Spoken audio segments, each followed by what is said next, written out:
Memphis. It's time to get up and get your day started. Get up!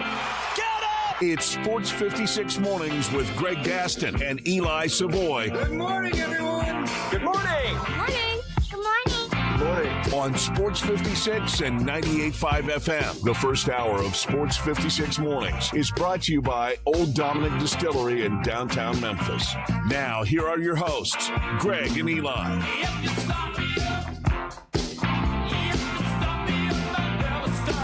What a weekend, but what a tiring weekend it always is at the FedEx St. Jude Championship with the humidity, the heat, but it was Scotty Scheffler that was hotter than anyone out there on the course as he rolls to the win in the first playoff event of the 26 FedEx Cup playoffs. Scotty Scheffler with a tremendous performance as he wins here in Memphis as we welcome you in to Sports 56 Mornings on this Monday, August 17th, 2026. Greg Gaston, Eli Savoy, Jay Ham, we're together once again in the Family Leisure Studios. Family Leisure, where family and fun come together. The Dog Days of Summer sale going on right now with swimming pools as low as $19.99. Patio furniture up to 50% off at Family Leisure, 2120 Whitten Road, just north of I-40. It feels good to be back in the studio, but we certainly enjoyed ourselves out at TPC Southwind, bringing you wall-to-wall coverage Wednesday, Thursday, and Friday. Yes, oppressively hot out there, and that heat will continue for the foreseeable future. Today we may get some rain, though. There's about a 45 to 50% chance of some precipitation. I see the radar. Not much happening in Memphis, but in the surrounding area, a little bit of pop-ups possibly.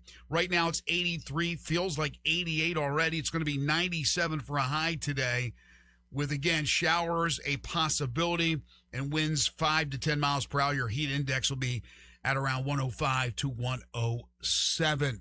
Hour number one of the program is brought to you by Old Dominick Distillery. I have a feeling there was a lot of folks, especially those who live at Southwind right there on the course, enjoying the greatest golfers in the world, hosting parties, hosting get-togethers, and probably enjoying a cocktail or two made with Old Dominick spirits. Old Dominick Distillery at 305 South Front Street in downtown Memphis, producing Tennessee whiskey, bourbon whiskey, Honeybell citrus vodka, Formula 10 gin, 150 years in the making, starting with the Canali family's arrival to Memphis. And the revival began in 2017 when the doors opened to the public. Just a great bar, the Distillery Bar, right there where they have the factory, where they make the spirits. You can kick back, relax, and enjoy an award-winning craft spirit or a local beer at the Distillery Bar. Find out more about them online at OldDominick.com. Old Dominick Distillery, come for the spirits, stay for the experience. Cheers to Memphis. Coming up on the program today, we do not have any guests lined up for you today, so we'll have plenty of time to take your calls and texts beginning in our second segment at 901-360-8255 on the Sissy's Log Cabin listener lines. Plenty of golf talk here as far as the future is concerned. Still nothing concrete, but we could talk about the speculation. We'll talk some Major League Baseball, and what a debut for the former Redbird Joshua Baez with the St. Louis Cardinals at the expense of Eli Savoy's Chicago Cubs. NFL preseason, week one of games wrapped up over the weekend. We'll talk about some of those games. The Pro Football Hall of Fame induction ceremony, Pro Basketball Hall of Fame induction ceremony took place over the weekend, and the AP College Football Top 25 preseason poll will be released at 11 o'clock this morning. Who will be number one? More than likely Ohio State or Oregon, but you never know. Maybe Texas will get the nod. We'll take your calls and texts, as I mentioned, on the Sissy's Log Cabin listener lines at 901-360-8255. So kick back, relax, and enjoy as we get closer and closer to the start of the college football season and subsequently the NFL season. Good morning. Hope you had a nice weekend. Good morning. I did have a great weekend. It was no doubt warm, but fantastic weekend once again for the FedEx St. Jude Championship, and seeing Scotty Scheffler do his thing and dominate out there. It lacked drama, obviously, but still, when you get to see the best just do their thing, sometimes that could just be impressive as well, and you don't need drama. Not bad to have Scotty Scheffler in the history books of Memphis golf, having won a tournament. That is extremely important, I think, when you look back and you go, yeah, Scotty Scheffler, who will undoubtedly end up being one of the greatest golfers to ever play. He's got a long ways to go. He's certainly not Tiger or Jack, but he is the best we have, and he's been dominant for a number of years now and is only 30 years old. And if you're going to have a blowout win, you probably want it to be Scotty Scheffler, especially with time winding down, certainly on this tournament, and who knows about professional golf in Memphis. To have Scotty do what he did, you kind of knew it was over, although it wasn't officially over at the halfway point after shooting the second round 61. And Scotty Scheffler going into Sunday, the last 10 tournaments he had led after 54 holes, he won.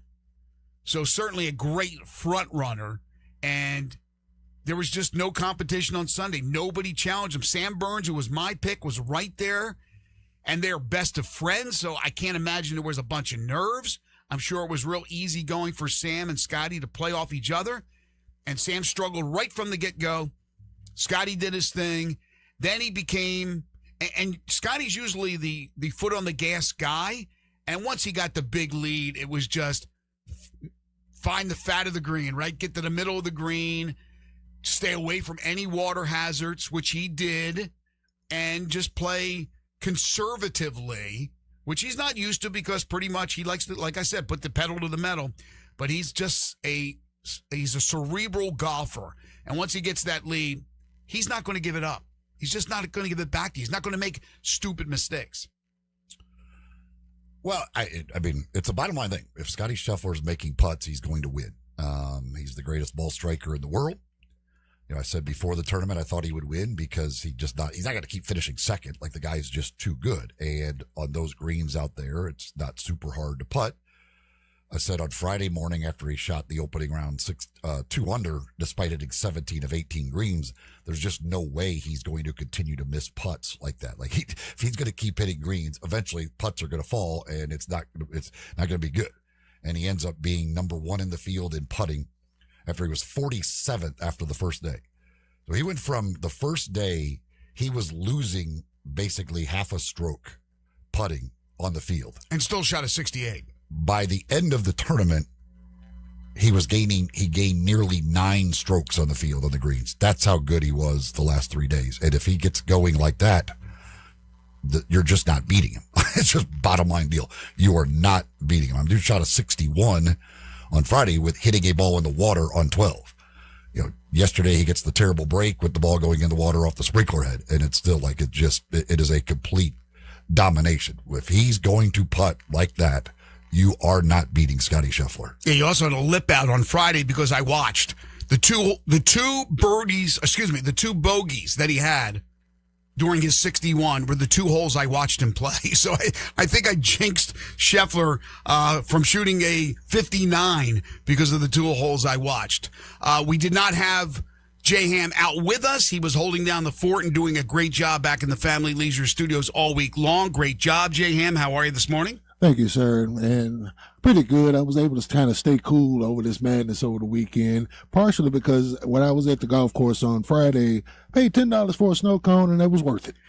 That's so wild because we were talking, walking around yesterday, and we saw the snow cones, and I saw this poor dude who had 2 snow cones for his kids, and he got behind the rope where they were waiting for the golfers to finish off on, was it hole 13 to cross the 14? That's it, right?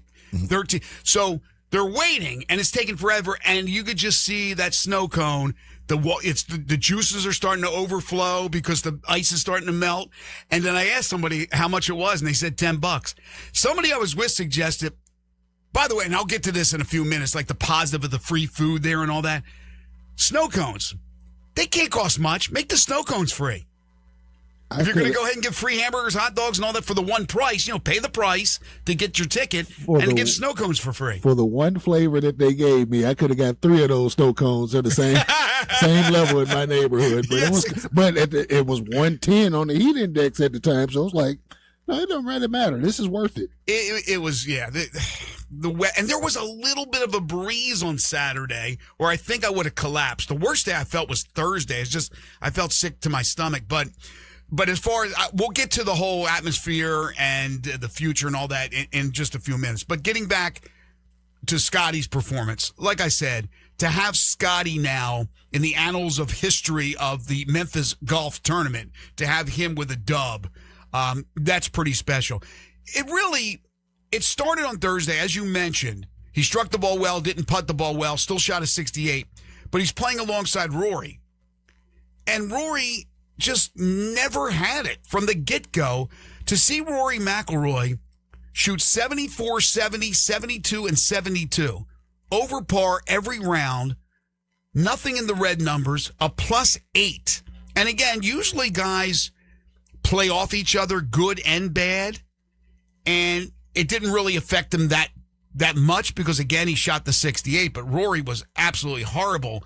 He finished 66th out of 69 golfers.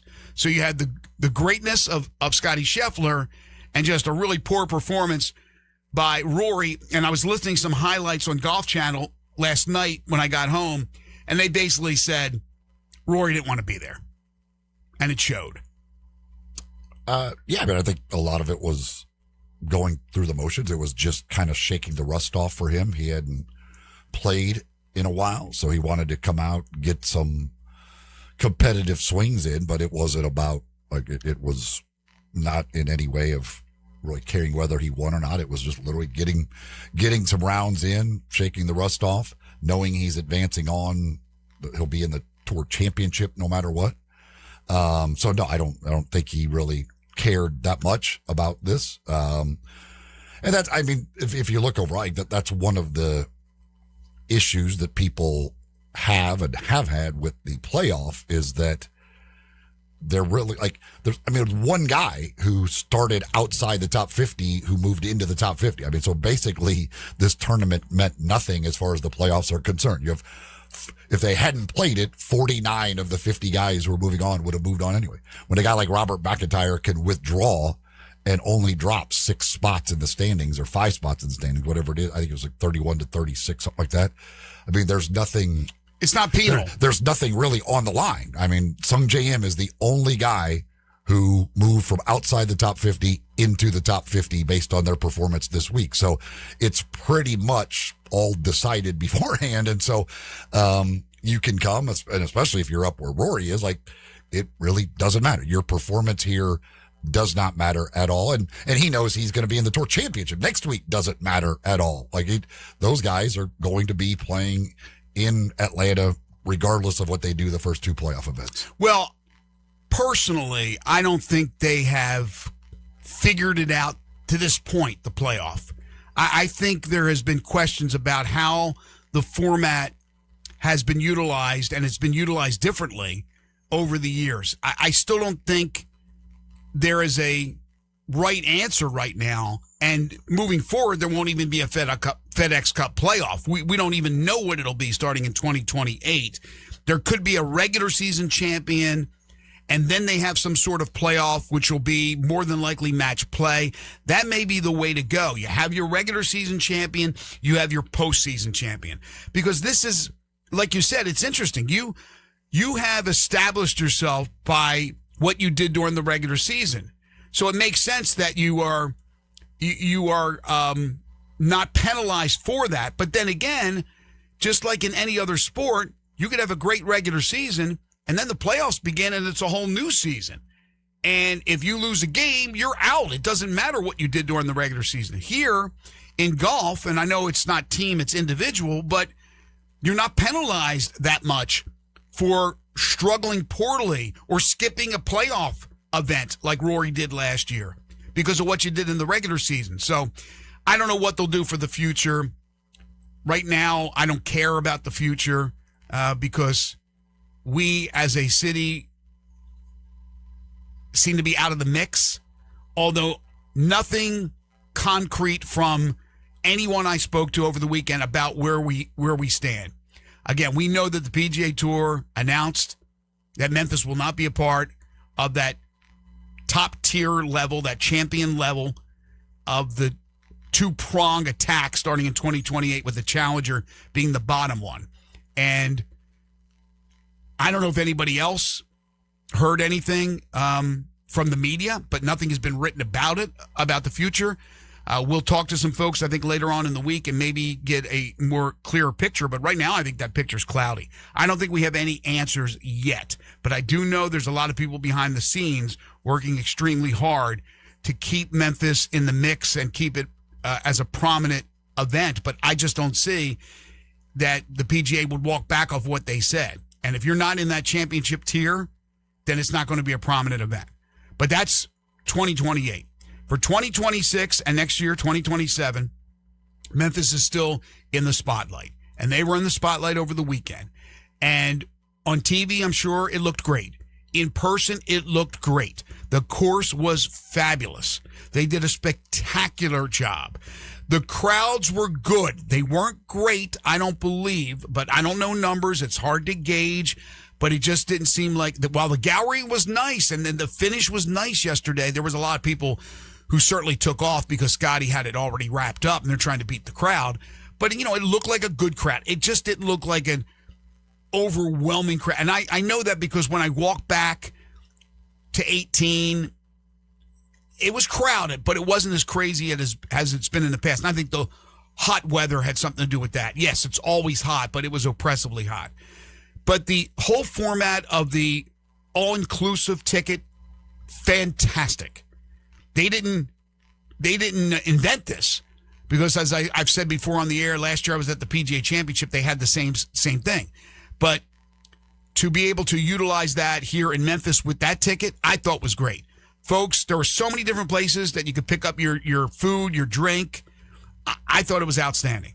So from a standpoint of how they put on the show, they did a great job. Robert Miller in his first year and his team did a great job. The volunteers, and I know a lot of you are out there, you're listening right now, some of you, to the show. You're fans of the show, and I appreciate that. I talked to some of you out there. I'd love to talk to everybody, but there's a billion of you guys, and you guys are spectacular. You do a great job to go out there in that oppressive heat, to do what you do, all because of St. Jude. I know that's what it is. Sure, you get to see the greatest golfers in the world, and it's fun, but you're doing it also for the children of St. Jude Children's Research Hospital. To be able to look around and to see volunteers old and young, volunteers white and brown and black and yellow. I mean, every walk of life that was in there. Dudes that have six-figure salaries and others that, you know, are just bare minimum. And they're all out there giving their time and energy and sweat to this tournament. And I couldn't be any prouder of the city, everybody coming through for this great, great event. Again, the future. Right now, we don't know. It doesn't look great. But for the week, despite Mother Nature just crushing us with the oppressive heat, it was absolutely fabulous. It's always, I mean, they've always done an amazing job of putting on this tournament. Yeah, Memphis losing this tournament, all that stuff is nothing to do with Memphis. There's nothing they've done wrong. It is always a great show. It is always very well supported. Everything about it is first class. And yeah, adding the food and drink included in your ticket is great. Makes it so simple for everybody. Just a fantastic, and I'm like the burgers and stuff, like it was like good, like really good. They were fantastic. So double burgers, man, it was great. It was absolutely fantastic. That was a great addition. But yeah, I mean, it just they've always just done an absolutely fantastic job in putting on the event. Yesterday they, at the end there, they let the folks come out into the fairway and surround the 18th green there, as the final group was there. And so, yeah, it's always just been a great event in every way, shape and form. And, just again, unfortunate of what's going to be happening, to said event in the future. So Scotty gets his first win of the year, which is hard to believe. Wins 3.6. Second win of the year. Oh, second win of the year. Excuse me. Scotty, what was his other one? He won in March I don't remember exactly which tournament it was. Okay. Man, I thought the narrative was that was his first win of the year. $3.6 million for Scotty Scheffler. $3.6 million. Siwoo Kim finished second. 8 strokes behind at 9 under, $2.16 million. Alex Noren out of nowhere and Sam Burns, who had a disappointing 73, they tied for third at 8 under, $1.160 million. The top 11 players all won $582,000 or more. Think about that. Over $500,000 or more for the top 11, with the winner $3.6 million. Thank you, Tiger. And then the names. Again, when you have a field of the top 70 players, 69 after Daniel Berger had to withdraw, you know you're going to get names. But the likes of Sam Burns, as I mentioned, of course, Scotty Scheffler, but Wyndham Clark tied for 5th. Xander Schauffele ended up, he kind of snuck up there with a 68-67 over the weekend, tied for 7th. Ludwig Oberg had a chance, shot 74 on Saturday. When is he going to put 4 great rounds together and win? Hideki Matsuyama, 6 under. Tommy Fleetwood, 6 under. Matt Fitzpatrick had a nice weekend like Schauffele and ends up tied for 12th. 5 under. Adam Scott, Patrick Cantlay, all 5 under. Tom Kim, 5 under. Again, when you have an event like this, you see the best of the best. And that's why we're disgruntled about the possibility of some challenger event where you won't know these dudes. You won't, because none of these dudes are playing and can't play according to what we're hearing the rules will be. It's not like they'll have a choice and they could come to Memphis. No, they can't come to Memphis. And that's more disheartening than anything. But, you know, to see all these great golfers in one place, get another opportunity next year. And the gallery, like I said, it may have been down a little bit. I don't know that for sure. But to see where the people come from, I know about half of the people are from outside the Memphis area and they come into Memphis, which is great for our economy. That's another big thing that would be damaged by not having this tournament or a smaller tournament where there's less people. The hotels, the restaurants, all that stuff. But just walking around and seeing people, I love walking around and watching the people watching with their different caps and their apparel that they're wearing, usually promoting their college. So you see everything out there. Of course, all the local schools. You see the Memphises and the Ole Misses and the Tennessees and the Arkansas and Alabamas and so on and so forth. And then you see some obscure ones. And you go, that's cool. It's just fun to go out there and people watch. But I just think, I've always said it's the, not a team event, but a single event that happens once a year. The golf tournament has always been my favorite thing in Memphis. And we'll see. We'll see about the future. Scheffler won the American Express was the other tournament that he won. It was actually January. I was thinking it was a little later, but it was January, the end of January that he won the American Express. But Okay. Again, and then finished second a million times, which, again, he's too good not to win more. So you let me knew ask you it was this. going to happen. Let me ask you this. Going into the FedEx Cup playoffs, there was no clear-cut player of the year. He didn't win a major. 4 different major winners. If he wins the FedEx Cup, that would mean he would win the Tour Championship. He would be the player of the year again, right? Because the winner of the Tour Championship is winning. It's not a staggered point thing anymore. It's whoever wins that is winning the FedEx Cup, right? The Tour Championship. Yeah, but I would think there would be a good chance that he would be voted player of the year. He's got a million second place finish. He's dominated in the FedEx Cup points and all that stuff. So, scoring average, all those things. I mean, he leads in a lot of statistical categories. So with no other clear cut player to give it to, certainly he would have a great chance at that. Who else do you think's in the running with 2 events to go? St. Louis and then East Lake, excuse me. Obviously all the major winners. All the major winners, they win the tour. They win the Tour Championship. Yes, player of the year. Anybody else? You got Fitzpatrick and Goddard who have each won 3 times. So certainly if they add a win, another win, and get their 4th win and are Tour champions, that certainly puts them very much right there at the top. Yeah, I'm always curious to know if they win in St. Louis, either one, and that's a fourth win, and then somebody like Aaron Rai wins the Tour Championship, Rai would have a major in the Tour Championship, FedEx Cup champion. He would be the player of the year, even though the other dude has 4 wins, Fitzpatrick or Goddard, because they are 4 wins, which is great, but they're not major events. I don't even know how many of them are like signature events, like top tier events that those guys won. But still, it's impressive anytime you win multiple times. So that's still up in the air, certainly going into St. Louis. What course are they playing in St. Louis? Bellerive.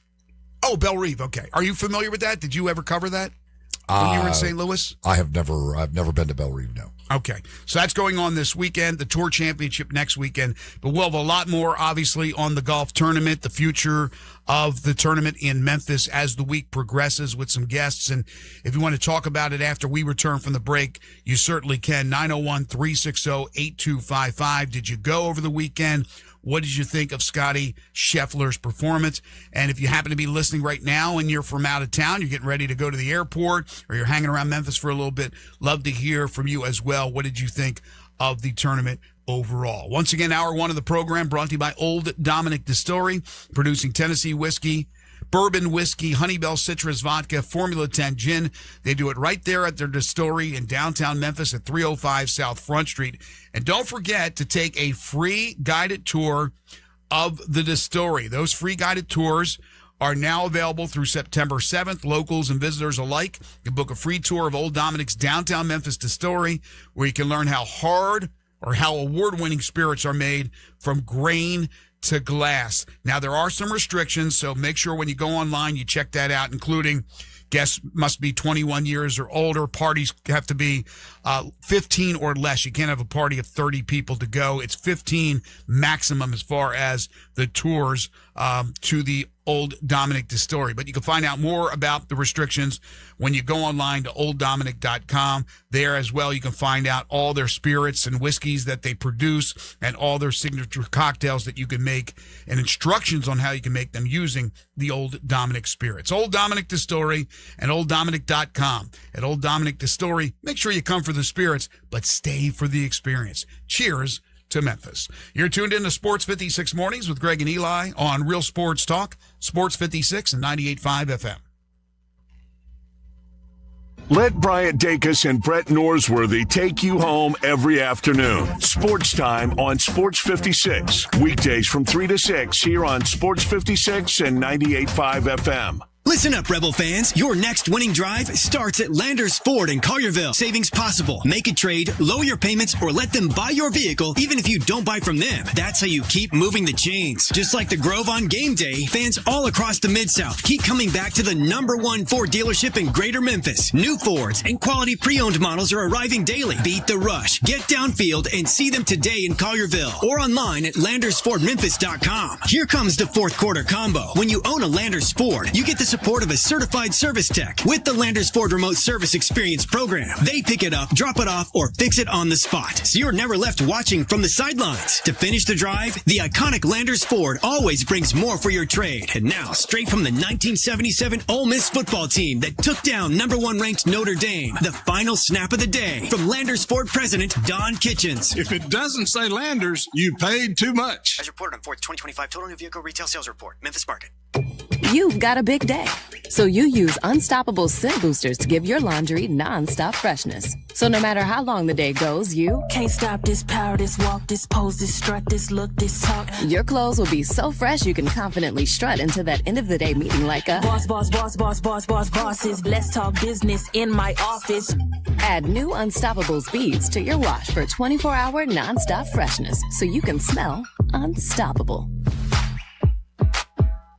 Frame Corner, custom framing your art since 1975, is your go-to for precision designs and craftsmanship. Bring your cherished collectibles, fine art, and sports memorabilia to Frame Corner and experience expert customer care with attention to every detail. Specializing in framing and displays of sports jerseys and items ranging from little leagues to the big leagues, SEC to the NBA. Visit Frame Corner, 5035 Park Avenue near Mount Moriah, or online at framecornermemphis.com. Frame Corner, your top pick for custom framing.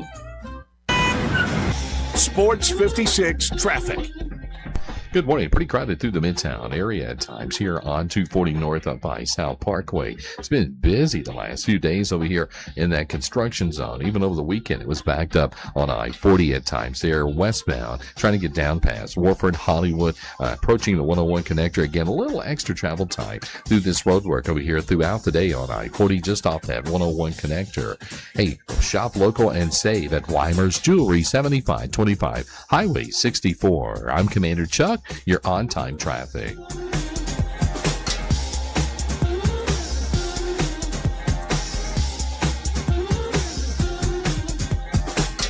Now back to Sports 56 Mornings on Sports 56 and 98.5 FM. This hour is brought to you by Old Dominick Distillery in downtown Memphis. Here once again are Greg Gaston and Eli Savoy.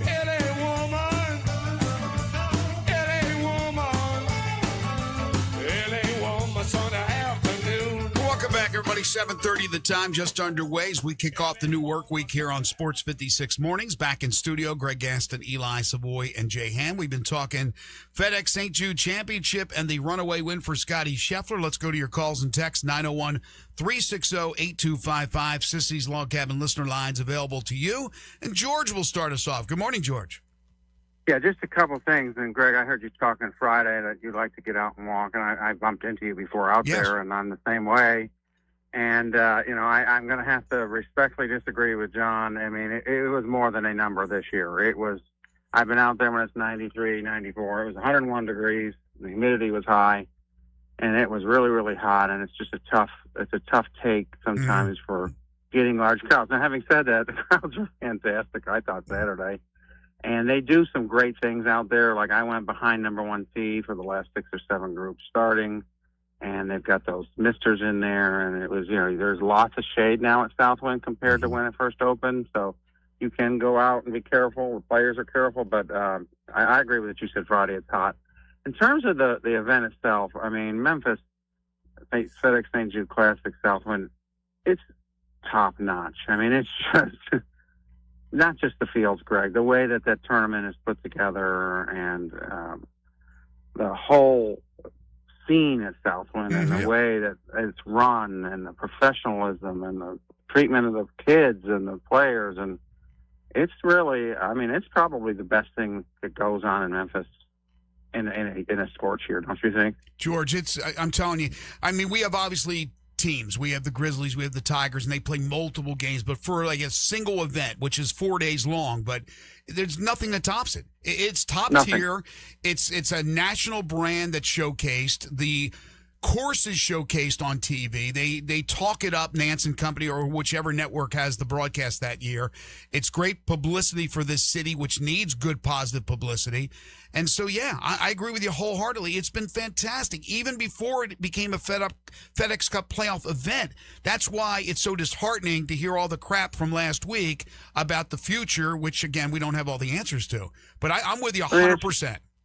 Yeah, let me ask you this, though, Greg. Because the community does support it, let's say they go to a non-tier 1 layer event next year and they have it in June.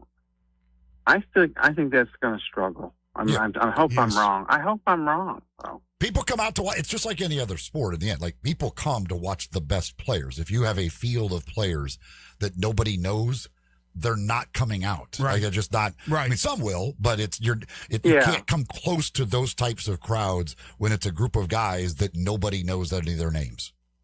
Hey, question for you, being a member of Colonial. Which course is better in the history of this tournament to host this thing?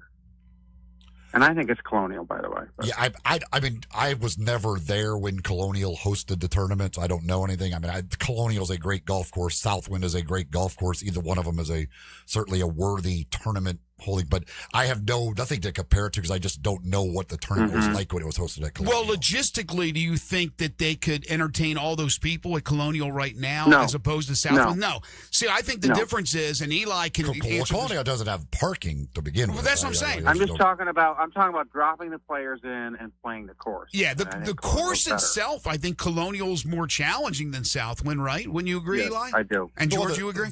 It certainly can be because the greens are completely different. East at Colonial than what they are at Southwind. I mean, they're both very challenging courses with Bermuda rough that is absolutely possible. The greens are the huge difference, and yes, Colonial's greens are much more difficult than Southwind's greens. But the combination of having a great course and then having the logistics to be able to entertain thousands and thousands of people, it's obviously Southwind. There's no doubt about that. I mean, there's no doubt about that. George, thank you. Let's hope for next year be a big event. Thanks. Absolutely, George. Appreciate you. Text for text says, I was in the St. Jude Pavilion on 18 Fairway. It was about as full as it could be all weekend. People just didn't leave to go out. Yeah, I mean, that's the thing that's I think one of the differences you probably saw this year. Because I was in the pavilion on Friday and I talked about, I thought Thursday's crowds were down. I thought Friday's crowd was great, but the people who were in the hospitality, if you were in those areas that had air conditioning, they just weren't going out on the golf course like they normally do. A lot of times if it's not that hot, people will come in, they'll get their drinks, whatever, and then they'll go walk around for a while, and then they'll come back. This year, I think people were getting in that air conditioning, and they were like, I'm not going out of this. I'm going to sit right here and watch the golf I can see rather than go try and find golf anywhere else on the golf course. Because, like in years past, like I've done walked out to 14 and stuff like that. I was like, you know what?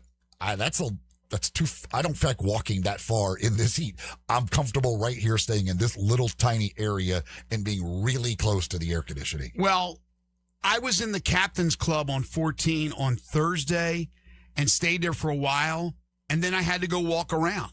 And over the weekend, after our responsibilities were over, after our show on Friday, I walked around. Now, I'll be honest with you, I sat in the shade a little bit more than I usually do. I mean, a lot of times I'll go out there on the front nine where it's wide open and just sit there and bake and watch those guys, and sweat's pouring down my face. But I tried to find a little more shade. I sat a lot more behind nine in the shaded area and watch the guys hit their approaches and then putt on nine a lot more than I usually do. And this was the first year that I didn't walk out beyond 8.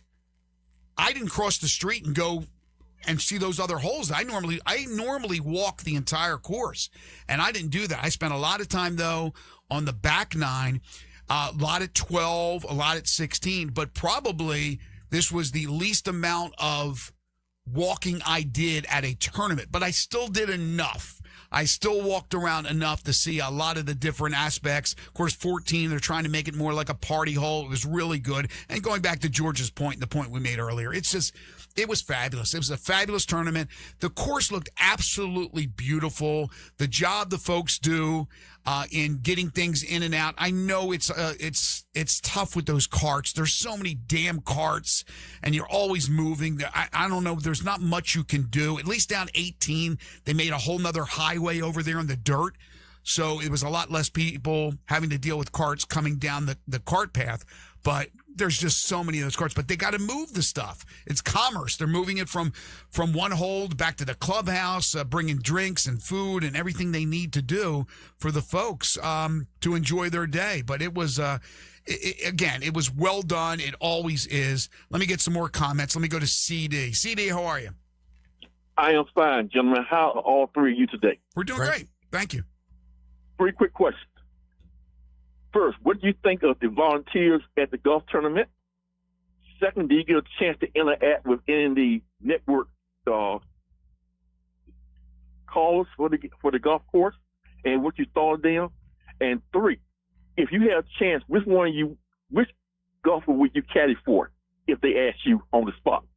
All right. And I will hang up and listen. Thank you, CD. What was his first question? About the volunteers. I mean, the volunteers are amazing. The pure number of them who give up their time to come out there. They're the best. And do that. And again, sit in that heat, all of that stuff. And they're friendly as heck. There was the one gentleman who is right there by the driving range, kind of between the driving range and the clubhouse, who got a lot of attention on social media. He's great. You told me the guy says, welcome to the back nine? Yeah, I ate lunch with him on Tuesday out there where they had the rendezvous on the range, and I happened to sit next to him and talk to him. He is just an absolute delight. And like the energy that he has the entire time he's there, and you're out there in that heat and everything else, it could easily get worn down. But he's just constantly got the same energy. The volunteers, you can't say enough about how great the volunteers are out there. They do an amazing job. Again, just dedicating their time and doing it and not complaining and just being that happy at everything else. It's absolutely fantastic. I just can't get enough of what the volunteers do out there. Echo your sentiments. I said it earlier. They're the best. They're the heart of the tournament. Those volunteers. And again, all walks of life, people from every walk of life are there, not just golf lovers, believe me. And you're right. They always have a smile on their face, always willing to help out. I never saw one disgruntled and upset because of the heat, because they're sweating. They're out there working their tails off and doing it with a smile on their face. What was it? His other question that he was... he asked about the caddy thing, but the second one was, he was talking about the broadcasters, and no, I didn't have any interaction with Nance or any of those guys. I mean, in the past, when NBC has it, I go inside to the production and see Steve Sands and Dan Hicks and all those guys. I've done that before. As far as the national guys, this time around it was CBS, so it was Immelman, it was Nance, Dottie Pepper, who we've had on the show before, but I didn't have any interaction with them. And the third thing was, who would you caddy for? If you could caddy, and I wouldn't attempt it, especially at my age now. With that, no, I would not attempt trying to be a caddy. Who would I want to caddy for? Well, That's a good question. There's two answers. The easy answer is Scotty Scheffler, because I want to make the most money I can. 10%, right? I'm going to take the biggest check, and he's the best bet to make the biggest check. So I would take him if I'm just looking for the money part of it. Did you see the tweet yesterday about Ted Scott, who's Scotty Scheffler's caddy? How much money he's made? He's made more money, and they listed about 9 big name players. Yeah, Ted Scott's made more money than Jason Day, all those guys this year. He's made more money. Yeah. Okay. Forget about the money part of it, though. If I took out the money part of it, I think just for the adventure part of it, I probably would do Jordan Spieth, just because I think it would be. It's just fun. You're just going to be all over the place. It's going to be the running conversation. It's just going to be an adventure that I think would be fun. Yeah, I got to think of somebody who would be actually pretty entertaining. I'd have fun with. And there's guys that are a little bit scary because they're so fast. Like Fox plays so fast. He seems like a cool dude. Going back to his photo from Folks Folly on Thursday night with the claret jug. He seemed like he'd be a fun guy, but he plays so damn fast. I don't be like trying to catch up to him, with carrying that bag, but I'm trying to think who I would, Tommy Fleetwood would probably be up there for me. I think Tommy Fleetwood would be a lot of fun. He just seems like a really cool dude. I watch him, and whether he's having a bad day or a good day, he's always acknowledging the crowd. And if they applaud, he gives them the wave. I mean, there's some guys that are just, man, I'll tell you, there were a couple of guys, like M yesterday. Man, he had his opportunities, and he just, when he left the course and the kids are waiting for the autographs, he just blew them off. But then there's guys like Ricky Fowler, no matter what, he's there signing those autographs. He may not be the most jovial guy during the round. I know that because somebody was out there with him during Wednesday's Pro-Am, and he said he doesn't really talk that much. But for the kids, he was there signing those autographs and all that. But I don't know. I think Tommy Fleetwood, I would like to play with. Lowry could be a lot of fun as well, Shane Lowry. But that's a good question. That's an interesting question. But you're right. If you're looking at purely on how much money you're going to make, the 10%, Scotty Scheffler's a good bet. Tiger Steve says, was the course really that good a shape live? On TV, it looked burnt. I get it's hot, but turn on the water. The greens were very hard. Well, here's the thing. Certainly it looks different live versus on TV. But any golf course out there, you get drone shots and blimp shots from above, they're going to look different. You're going to see any burnt out spots. But here's the thing, yes, there's only so much water they can put on it. And when it's 100 degrees every day and we haven't had rain since I'm not sure when, it's going to get burnt out. It's impossible for it not to, because it's not like they can sprinkle it while the round's going on. So you have basically during the day, every day, 10 hours that you can't water it at all while the sun is just beating down on it and it's 100 degrees. And it's not like they can absolutely just drench it overnight. They can't have the first groups going out getting mud balls because they've poured so much water on the course that it's drenched.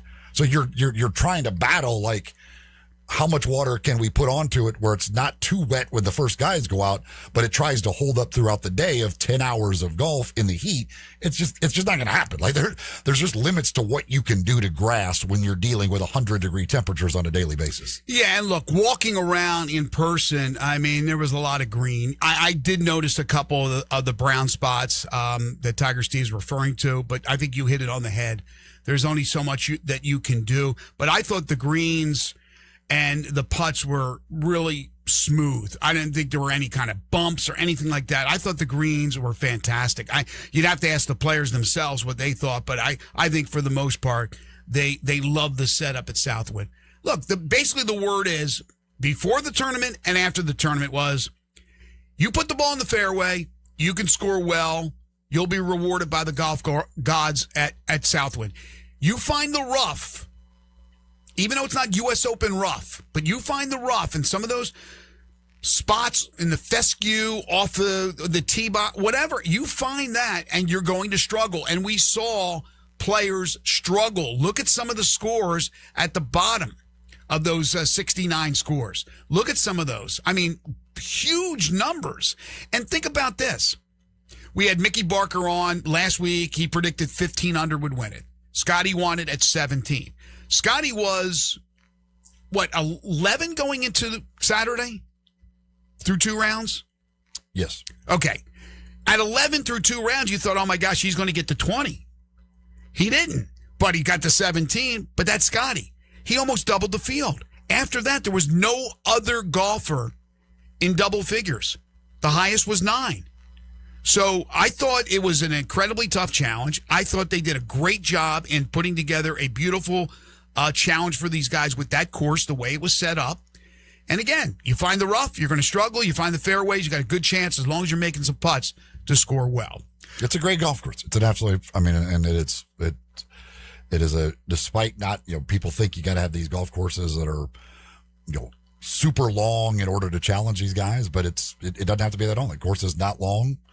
Certainly not by their standards, but the rough, Bermuda rough, is always penal because the ball sits down in it, and with small greens, even though the greens aren't hard. Like once you're on them, like they're pretty flat. Like there's not a whole lot to it as far as break goes in most of those greens, but they're small. They're tough to hit, especially out of the rough.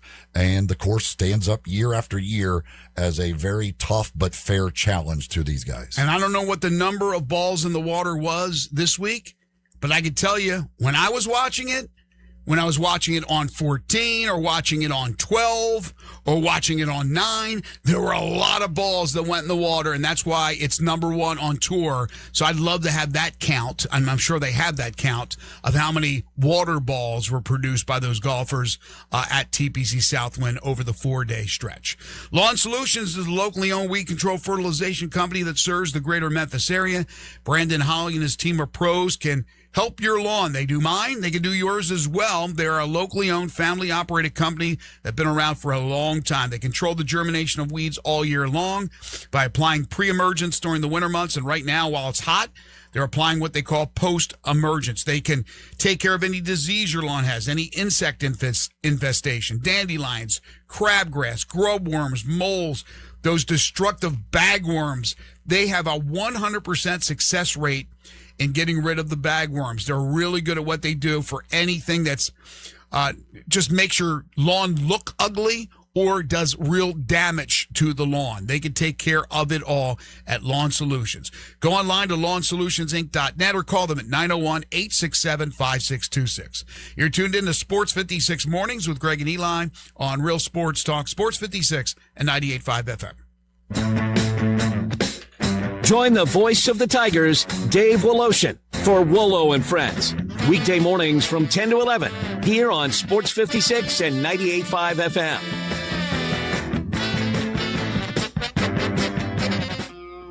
Old Dominick Distillery's award-winning 8-year reserve bourbon is back in Memphis for its 2nd year. Small batch, intentional, and proudly made in Memphis.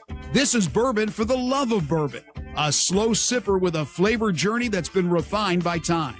Find Old Dominic's 8-year reserve bourbon at an area retailer. This pour is reserved for you. Old Dominic Distillery, 305 South Front Street, or online at olddominic.com.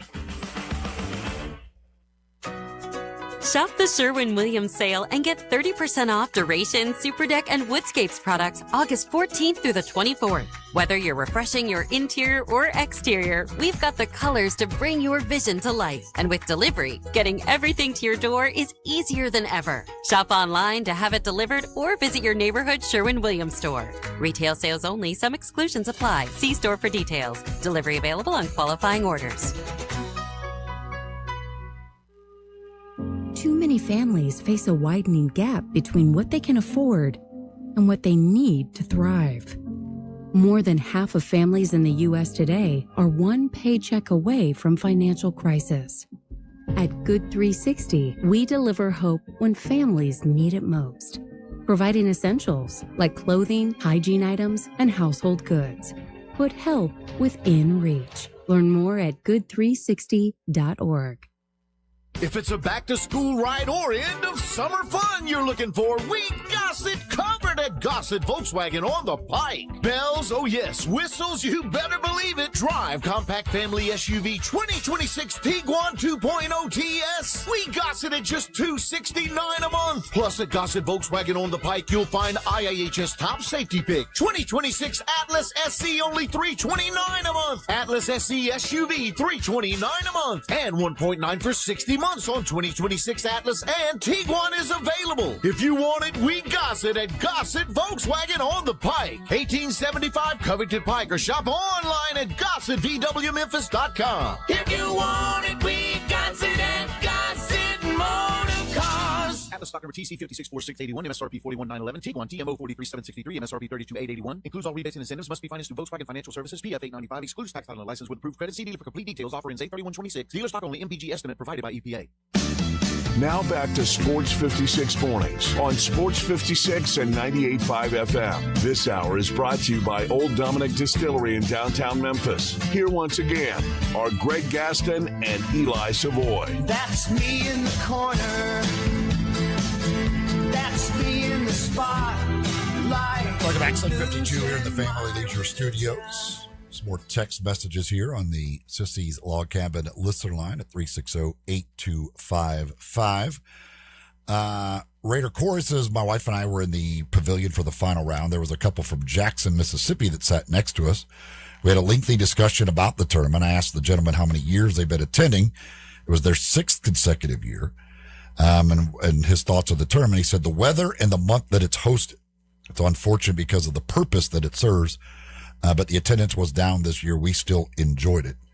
Yeah, again, I mean, obviously everybody knows. In August, it's going to be hot in Memphis. Newsflash, this week in St. Louis, I haven't looked at the forecast. I'll go on a limb and say it's going to be hot. Following week in Atlanta, I'll go on a limb and say it's going to be hot. Just my guess. I don't have my Doppler, but I'll guess that it's going to be hot. Obviously it used to be in June. When it was the week before the U.S. Open, there were times that it was hot, times that it wasn't that hot. There's been times in August where it hasn't been nearly as hot as it was this week. We've had some weeks where it's been a little bit cooler, all that stuff. The weather is nothing you control. Yes, you would love to have perfect weather every single year. And in June or whatever, there's a better chance of cooler weather, obviously, than in August. But, it just sucks because, again, there's plenty of things they could do to still have this tournament here, have a great event, and keep it on the top series, then the championship series of the way they're going to do the tour now. Unfortunate that that's not going to be the case. St. Louis 88 high Thursday, Friday 92, Saturday 90, Sunday drops to 82. So Sunday looks like it'll be nice, but hot the other 3 days. Yeah, I mean, it's this time of year. It's just generally hot. You can get lucky. Again, we've had times here for the tournament in August where it hasn't been that bad at all. But it's you're generally going to deal with hot weather in August, in the middle of summer. It's generally hot here around these parts. But here's the thing. Okay. The FedEx Cup playoffs, as we know, are going away. Are they going away because there's no FedEx? Well, you would assume that that's the case, right? But there's not going to be the playoffs as we know. Even East Eastlake is out in Atlanta. I can understand the oppressive heat and all that. That's fine. Okay, so Memphis is not part of that. That's fine. Fine and dandy. But because of the relationship with FedEx, whether FedEx is out of the golf game completely or not, the relationship, we all thought that they had built up that relationship so strong that, of course, when the PGA Tour announces their 2028 schedule and beyond, that Memphis would be part of the mix, wouldn't be in August, would be in late May or early June, probably late May, and it would be a champion tier event. Everybody thought that. That's the shocking thing, was that they announced that it wasn't going to be. And so, is it going to be a challenger? Is FedEx completely out? Do they have to find a sponsor? Do they even want a challenger? Will it be attended if it is? Why didn't FedEx give them a top tier? Is it because FedEx is out? Really? So you're just completely penalizing them? Well, I can understand. Raymond James stepped up now for Greensboro, and all of a sudden they become a champion tier. Money talks, and allegiance walks. Even with that relationship, you're kicked to the side if you don't want to be a part of it. But why did it not happen? Was it because they tried to take advantage of FedEx and really go extremely high on what it would cost them? I think that's part of it. I don't know how much more, but I know it was a lot more. And just the whole way they were treated. It was like, okay, we don't need this. We're still going to give our money to St. Jude. We're still going to promote and sponsor and protect our other local entities, whether it be the University of Memphis, whether it be the Grizzlies or whatever. FedEx is still going to be involved in sports internationally, but for whatever reason and information that we're not all privy to, we've heard bits and pieces, they got out of the golf game. Whether or not, though, there's a tournament, that's still to be determined. And if so, who would be the sponsor? And that's a big question. Again, why would you want to sponsor a lower tier event? Because just like I've said before, and we're going to talk some baseball and some football in hour 2, but folks had a chance all year long to watch Joshua Baez play with the Redbirds. Some did, most didn't, because it's AAA. There is, instead of looking at players that you don't know that well and think about these are the guys for the future, most people wait until they become the studs, and then they cover them. Then they watch them, rather. So that's the same with golf. You're not going to want to go to a challenger event with names that you are not familiar with. You want to wait till they're the big names, and then you go watch them when they're big names. That's what's going to make it extremely hard if it ends up being that level, that tier of an event after 2027. Got some more texts to get to. You can keep them coming in on the Sicily's Log Cabin listener line, 901-360-8255, 901-360-8255 for the listener line. If you want to call in, you can as well, or you could text us, and we'll get to some more of these coming up in hour number 2.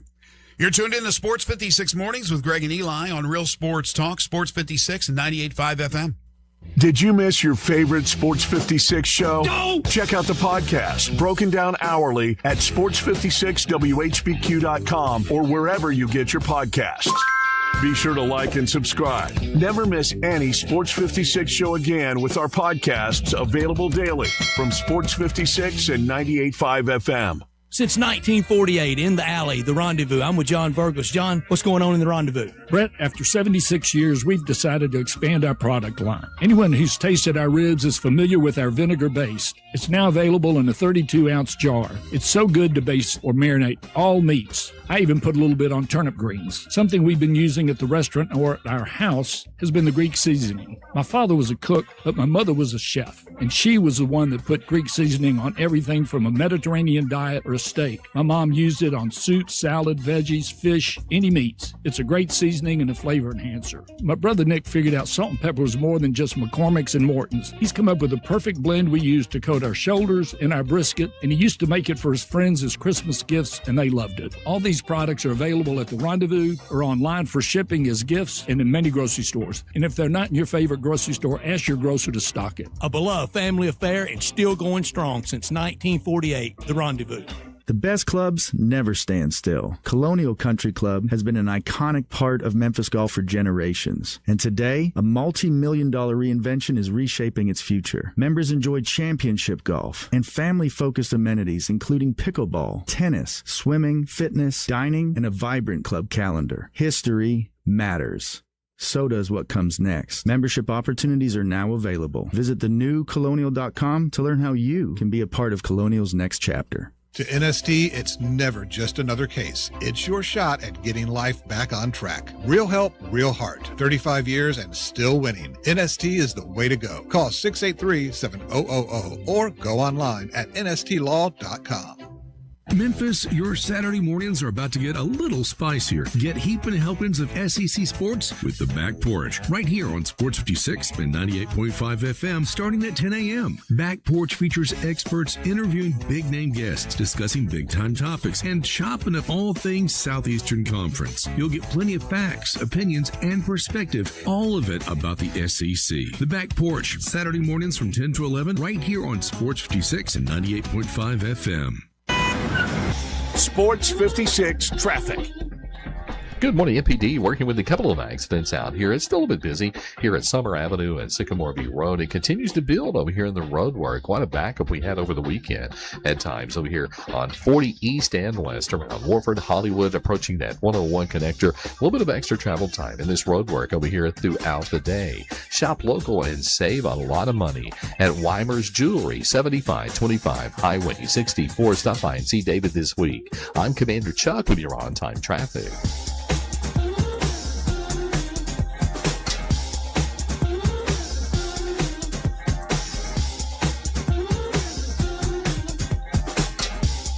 We are Sports 56, WHBQ Memphis, and W253DF Memphis, with Dave Woloshin, weekday mornings from 10 to 11. Now back to Sports 56 mornings on Sports 56 and 98.5 FM. This hour is brought to you by James Gaddis Jewelers. Diamonds are forever. Woo! Here once again, Greg Gaston and Eli Savoy.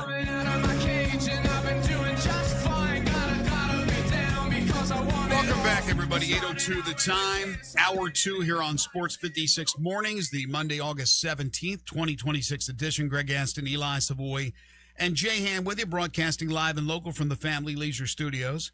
Family Leisure, the Dog Days of Summer sale going on right now at 2120 Whitten Road, just north of I-40. Hope everyone had a fantastic weekend as we kick off the new work week. Right now, 86 feels like 93. We're looking at a high today of 97 and a heat index of 105 to 107. A stray shower is possible.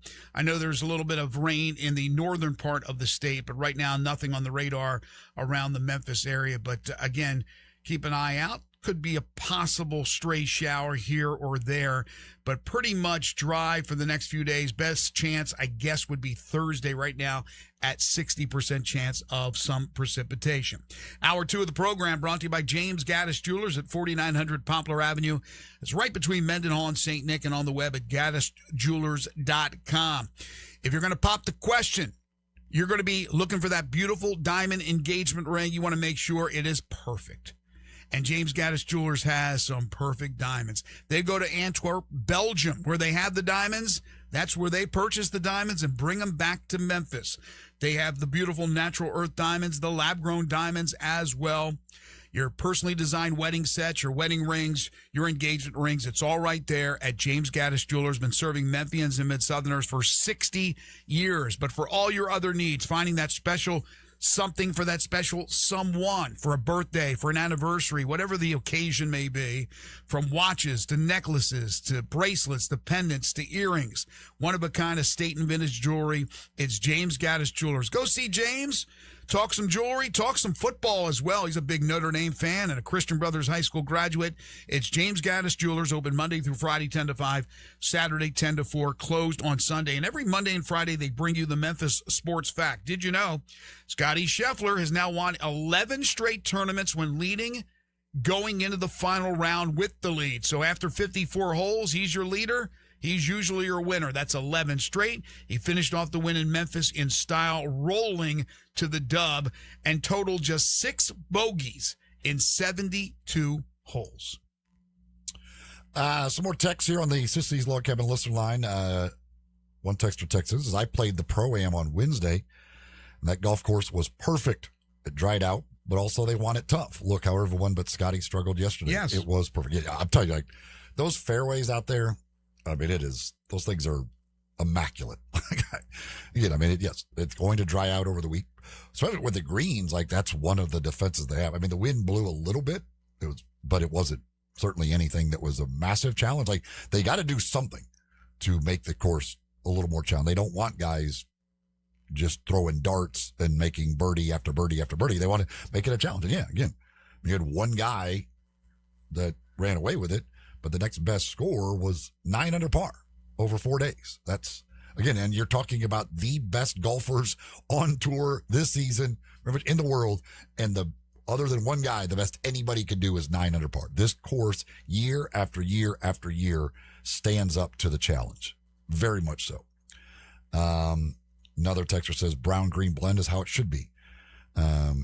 You'll have bounce and firmness and identify players who can control distance and angles. Good point. Another texter texted says, I was a volunteer on the range all week. I'm not sure about the crowd numbers, but they sold out of everything in the fan shop. I wonder if this is the result of the food being included. Yeah, again, I don't know how much they do on a yearly basis in those fan shops, but those things stay busy. There are people buying lots of gear, lots of stuff. And yeah, with the fact that you're not out there paying for food, it might lead to people spending more money in there because like, hey, I'm out here. I've already spent all my money. I don't need to worry about saving anything for the food and all that stuff. I'm in, I know what I'm in, and I got a little extra money to spend on some gear because I'm not spending it on food. And by the way, shout out also to the cooks, because even at times, maybe you went to one of the deals where you get the free food, one of those tents, and maybe they're a little bit low on the hot dogs or the hamburgers. Like within a couple of seconds, they're back. Steaming hot, fantastic. And they also had wraps. They also had salads. I thought it was just going to be burgers and hot dogs. In fact, I thought it was just going to be hot dogs. Double burgers, hot dogs, wraps. Then they had the chips and all different kinds of that, and crackers and things of that nature, and cookies and drinks, everything but alcoholic drinks. I thought it was great. I really do. People just zipping in and zipping out, and you can't go back after that. Again, whatever you charged extra for the ticket, I'm sure the tickets were up higher than normal, but still very reasonable. You buy your tickets all-inclusive, you can't beat it. You cannot beat it. I thought that was fabulous. Now, I would suggest for some people, throw your damn trash away. Don't leave the trash on the picnic table. Bring it. And if that receptacle is full at that area, carry it with you till you find another one, okay? Don't leave it for somebody else to pick up your trash. That was my only problem. A couple of people would do that, and I'm like, what are you doing, man? I mean, act like this is your home. You're not going to just let trash going to be laying around your house, I don't think. You're going to throw it away. Make sure you throw it away. Other than that, it's, again, fantastic. Absolutely fantastic. Let's see. Oh, Texas says players are playing in Tennessee. They don't have to pay state income tax, correct? Yeah, I mean, we don't have a state income tax. There's the jock tax thing out there, but I don't think that applies to Tennessee because there is no state income tax. So yes, they get to cash a bigger check than if they were to win that same amount of money in, say, California, for instance. Yeah, but California has how many tournaments? Even with that said, how many tournaments are there in California? LA has one. San Diego's got one. Does LA have two? They have the Napa tournament that is in the fall, if I'm not mistaken, right? They don't have anything PGA out there in You've got Pebble Beach, you got Torrey Pines, you got Riviera that are hosting right now. Again, Pebble Beach. Forgot about Pebble Beach. I assume all of those. I don't know if Riviera will be a regular stop or maybe they use that differently now. I don't know as far as that is concerned, but I mean, these are historic golf courses. They get tournaments. And Napa, where they're talking about possibly having a match play event starting in 2028. That's 4. But yeah, I mean, you're right about the taxes. I mean, that's a difference maker too for these golfers. Again, where they play and where they win.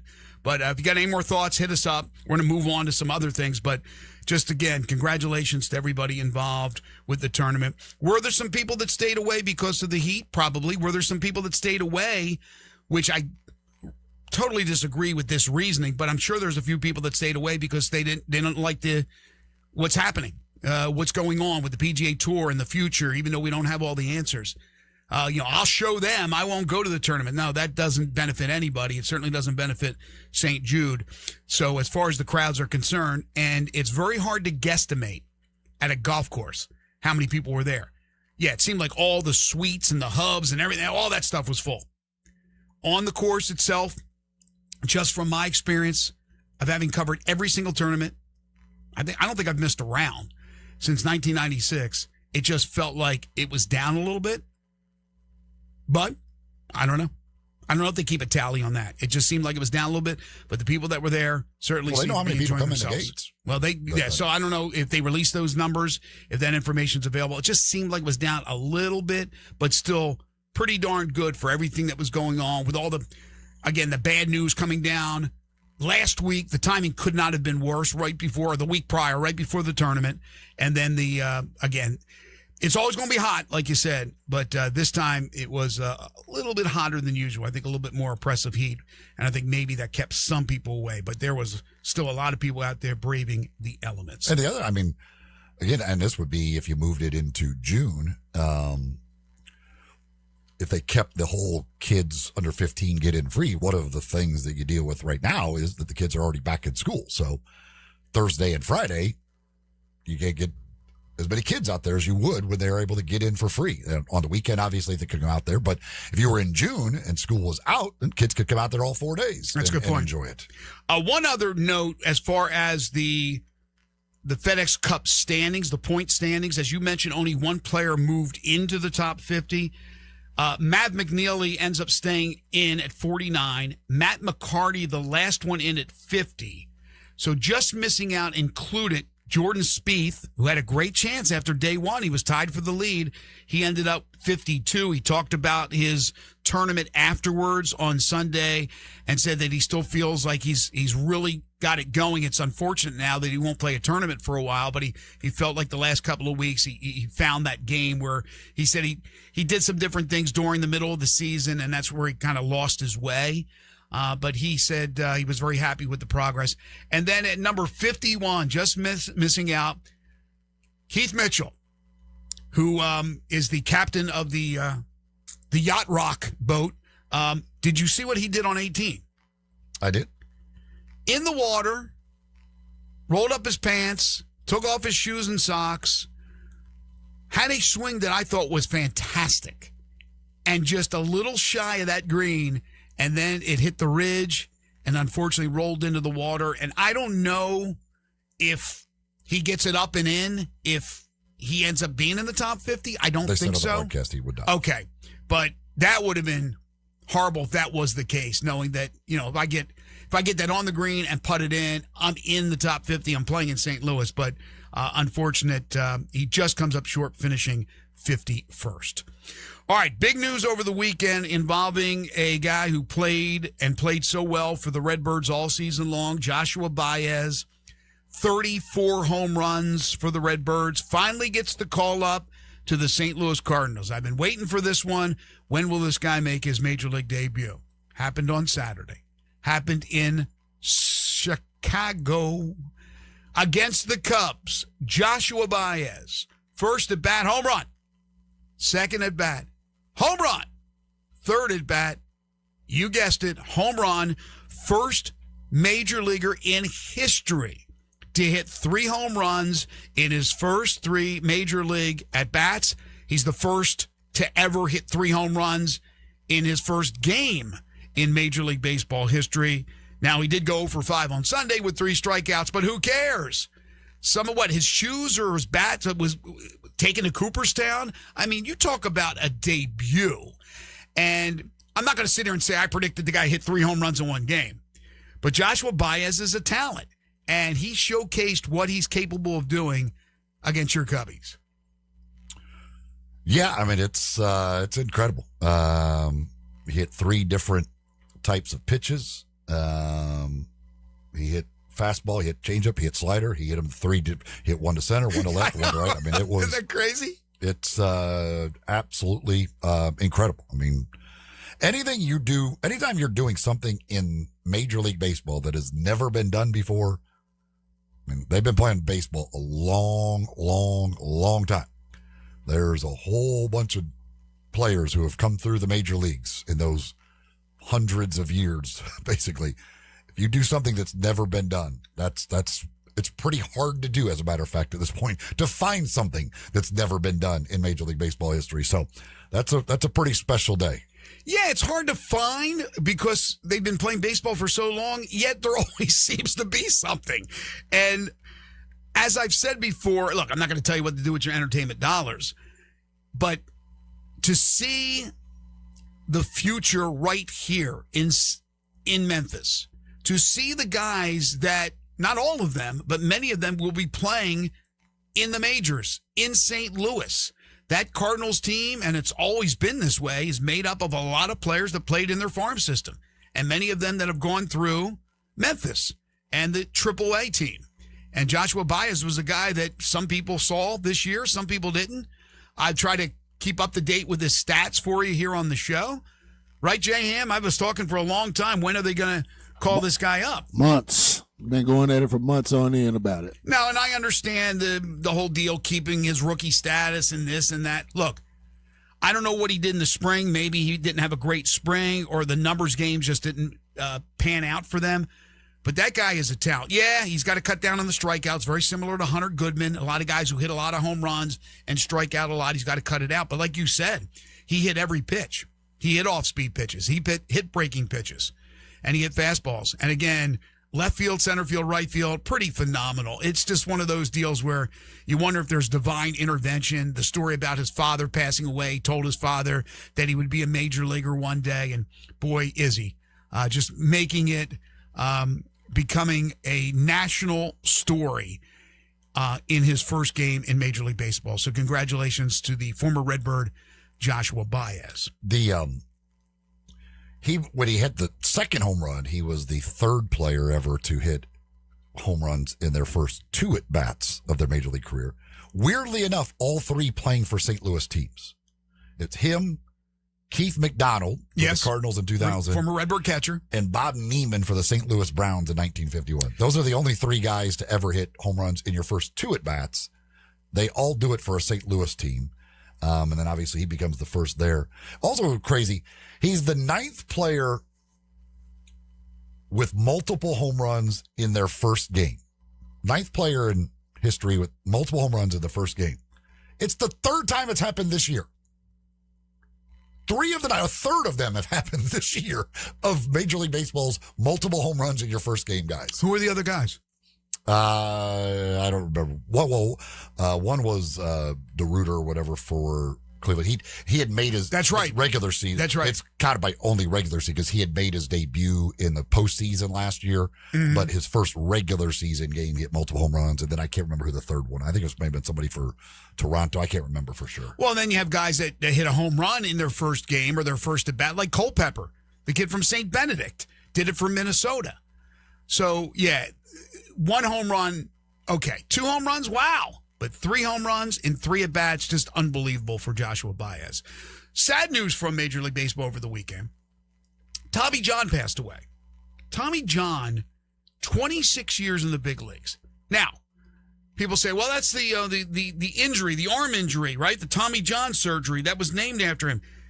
Tommy John was the person who he got hurt and recommended to the doctors that they're able to take, you should be able to take a ligament from here and put it here as the same as like an organ, your heart surgery and so he was the one. It wasn't just it was named after him because he's the one who suggested this type of surgery.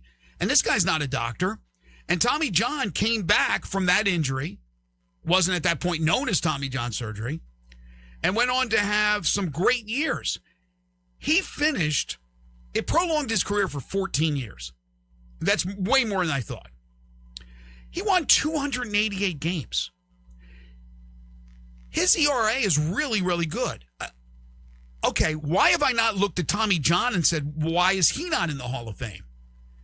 Maybe he is punished for longevity. 26 years, but he should be rewarded for longevity. He died of bladder cancer. He had been battling it for a number of years. He was 83 years old. But we've talked about Dale Murphy and Don Mattingly and others that should be in the Hall of Fame. The Veterans Committee may, and I know he's already been passed up by the Veterans Committee before, and he didn't get any votes basically when he was eligible the first time. I think they maybe need to look at Tommy John again. And it's unfortunate if they end up putting him in because it'll be posthumously, but those numbers are damn good. He's got the most wins of any pitcher in history not in the Hall of Fame. He's got more wins than Roger Clemens. Of course, Clemens is not in because of the PED stuff.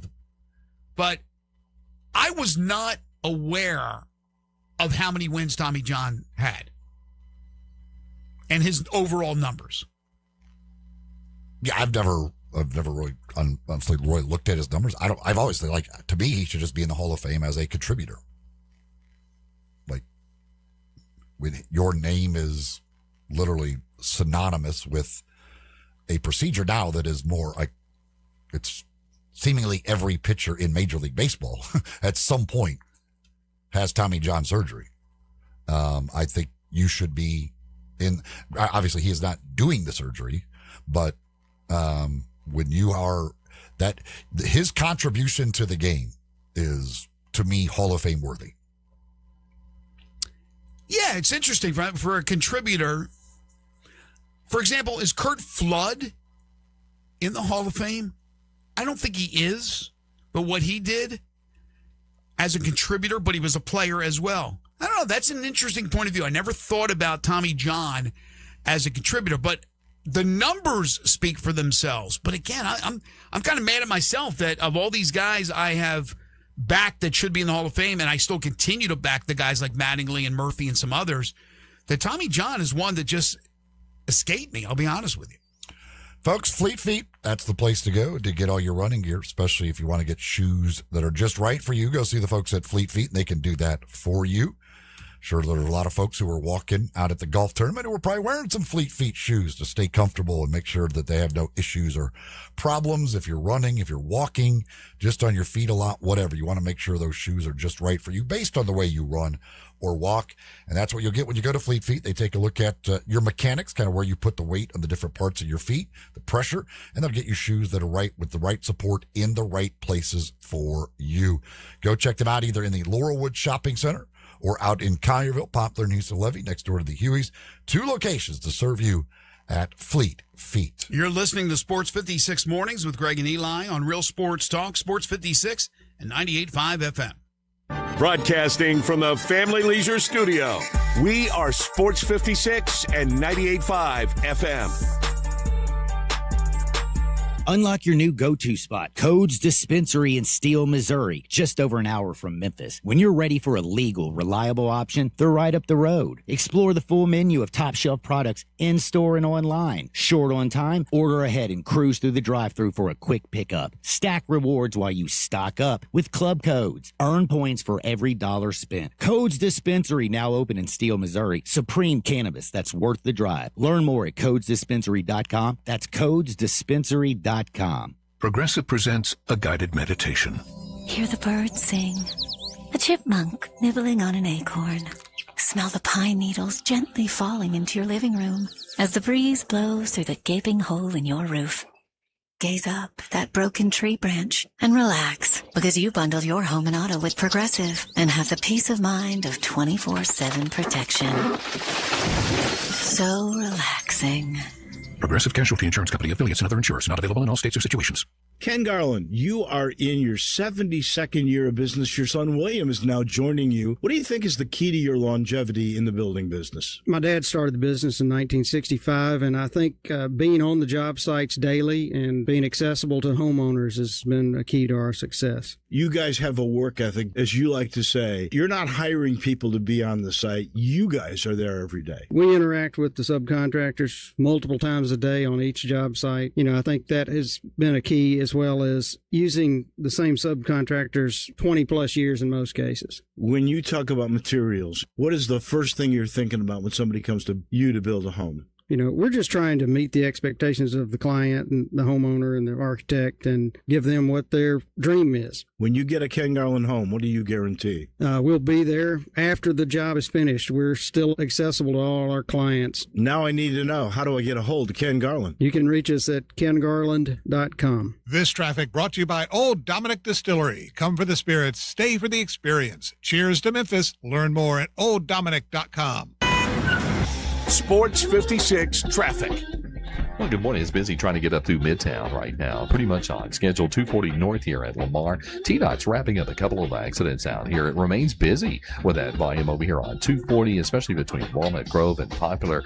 It's heavier than it was 15, 20 minutes ago. Coming inbound on Sam Cooper, especially right when you come off the interstate. Hey, check out the animals that are available for adoption right now at the Humane Society of Memphis Shelby County. Just log on to memphishumane.org. I'm Commander Chuck with your on-time traffic.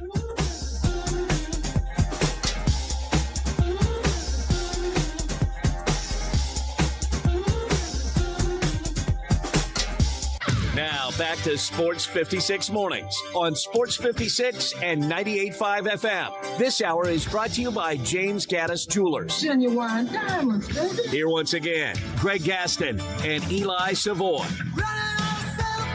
All right, before we get to college football and NFL talk, there is a story up about the ever-changing PGA Tour schedule. I just wanted to give people this information that just came down. There will be an announcement today for the 7th confirmed championship series event.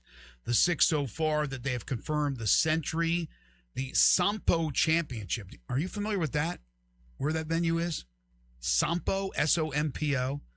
The Arnold Palmer Invitational, the Cadillac Championship, the Travelers Championship, and the Geo by Raymond James. That's the former Wyndham Championship. They said others expected to land on the top series include the Memorial, the Truist Championship, AT&T Pebble Beach Pro-Am, Genesis Invitational, and RBC Heritage. The WM Phoenix Open also anticipated to land on the championship series. They said BMW's title sponsorship of the BMW Championship expires after the 27 tournament, though it's widely expected that the automaker will renew its deal, be part of the PGA Tour schedule for the long run, either on the championship series or as part of the tour's reimagined postseason. Details around the new Tour Championship format are said to be coming at the Tour Championship next week. On the 20 Tournament Challenger Series, the PGA Tour is expected to have between 3 to 5 events announced by the end of 2026 and another 3 to 5 confirmed by February of 2027.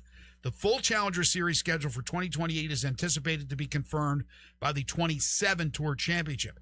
The Challenger Series has 2 types of tournaments.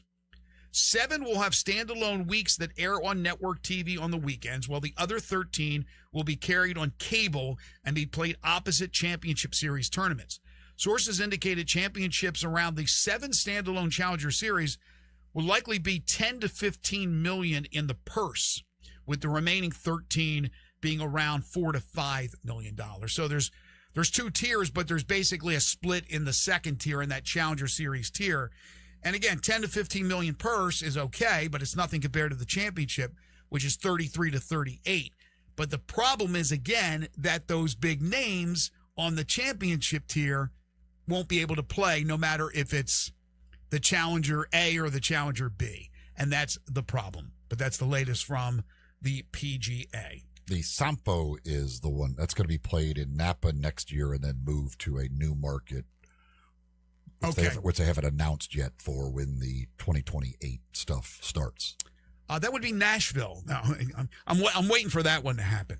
So Tigers back to work, practice all last week, getting ready for the season, which begins a week from Saturday, which is just, it's hard to believe, but it is here. Today at 11 o'clock will be the AP Top 25 preseason college football poll.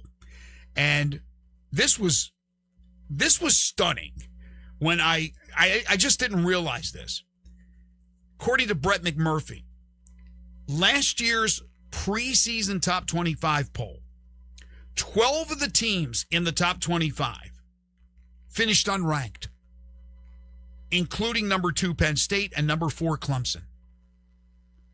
So basically, you got an odd number, so you're not going to have 12.5, but almost half, 12 of the 25 ranked in the top 25 preseason poll last year did not even finish ranked.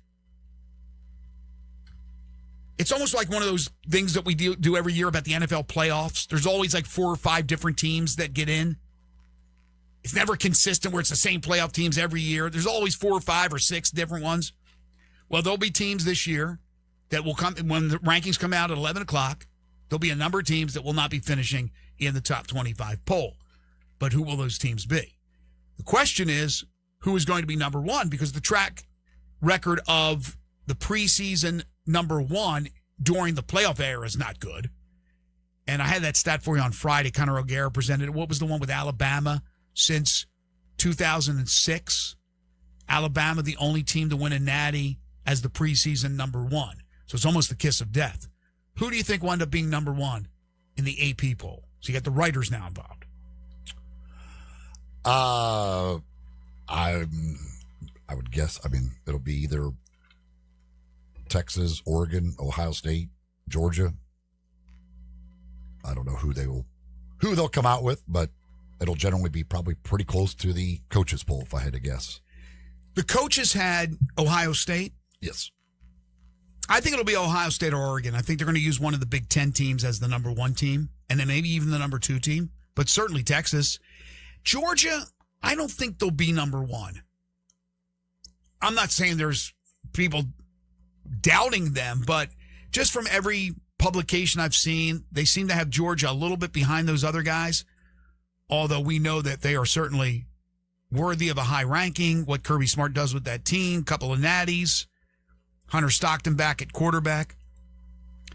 But this is a list that was put together recently, I think Friday, by David Hale of ESPN, where he ranks all 138 FBS teams, and he puts them in tiers. I'm not going to read every tier, but I'll read a few of these. Tier 1 is the safest bets. Indiana, Miami, Notre Dame, Ohio State. So Oregon not in there, Georgia not in there, Texas not in there. Indiana, Miami, Notre Dame, Ohio State as the safest bets. The second tier is trust issues. That's where he has Georgia, Oregon, and Texas. Would you agree? Are there trust issues with those 3? What's he say? Safest bets for what? Safest bets to bet to win the natty, I guess. Let me see. I don't know if he has the criteria here. He says, but until the games start, there are some actual data points. We're left to make some educated guesses. So once again, presenting a tiered ranking of all 138 FBS teams. It doesn't really say like what. It's just he has different names for these tiers. I guess if you're going to bet as far as having a chance to be in the playoff, win a national championship, that they are the safest bets. That's what I'm guessing. But it's interesting that he has Indiana, but he also has Ohio State, but he doesn't have Oregon. Because I think Notre Dame for the playoffs is absolutely a safe bet. And I really like Miami a lot too. I think that would be a safe bet. I don't know if Indiana is the safest bet because of losing Mendoza. Obviously, Hoover, they have big, a lot of confidence in him that he'll come up big. And there's a lot of talent all around. We know that they have the money to spend. And that coach is looked at as maybe the best coach there is now in college football. I don't know. But that's the tier he has. But Indiana's got a favorable schedule. And that's probably a big part of it too. But he says, let me see what he says about the trust issues. Let's get this out of the way right at the top. We're sorry, Georgia. Yes, the Dogs have been in the penthouse suite so long that even if they no longer own the top tier of the sport, they should at least have squatters' rights. But it's also hard not to account for at least a small step back from the rarefied air Georgia inhabited. Yes, there are back-to-back one-and-dones in the college football playoff. In fact, hard as it may be to believe, Georgia's last playoff win was the 65-7 drubbing of TCU for the 2022 title. 11 different schools have a more recent college football playoff win than Georgia. But that's what he has. Georgia, Oregon, Texas. You know, there's something, I understand the trust issues. I don't have the complete trust in Arch Manning. Maybe I should, but I don't. I don't have the complete trust in Oregon, even though they have Dante Moore and a star-studded roster. I'm not saying when I say I don't have the trust issues, doesn't mean that I don't think they're playoff teams or capable of winning their respective conferences or anything like that. I'm just saying there's a little bit of lack of trust. Georgia, I don't know. I mean, I trust Kirby. I guess maybe that's Stockton. Maybe they're lacking a little bit of trust in Stockton. Well, Oregon hasn't. That's been the problem. That's the one knock against Dan Lanning is they win a lot of games and they've been tremendously successful. But when they've gotten to the playoffs, they haven't been able to win the way they should there. They've lost as higher seeds. They've lost. I mean, they've been blown out a couple of different times. It hasn't gone as well for them once they get to that thing. And this is a year with this roster that they will be expected to be winning in that playoff. And if they lose early again in the playoff, that will be another knock against Dan Lanning. Yeah, I mean, this guy's breaking it down why. But you'd have to read the article. I'm not going to read the darn thing to you, the whole article. But here's what he said about Georgia. Said, here's what's concerning. Georgia's 2021-23 run was utterly dominant. The Dogs were 52-3 versus Power 5 teams in that span. Oh, my gosh. And their wins came by an average of 27 points per game. Since then, Georgia is still a very good 18-5 versus Power 4 competition, but those 18 wins have come by less than 13 points per game.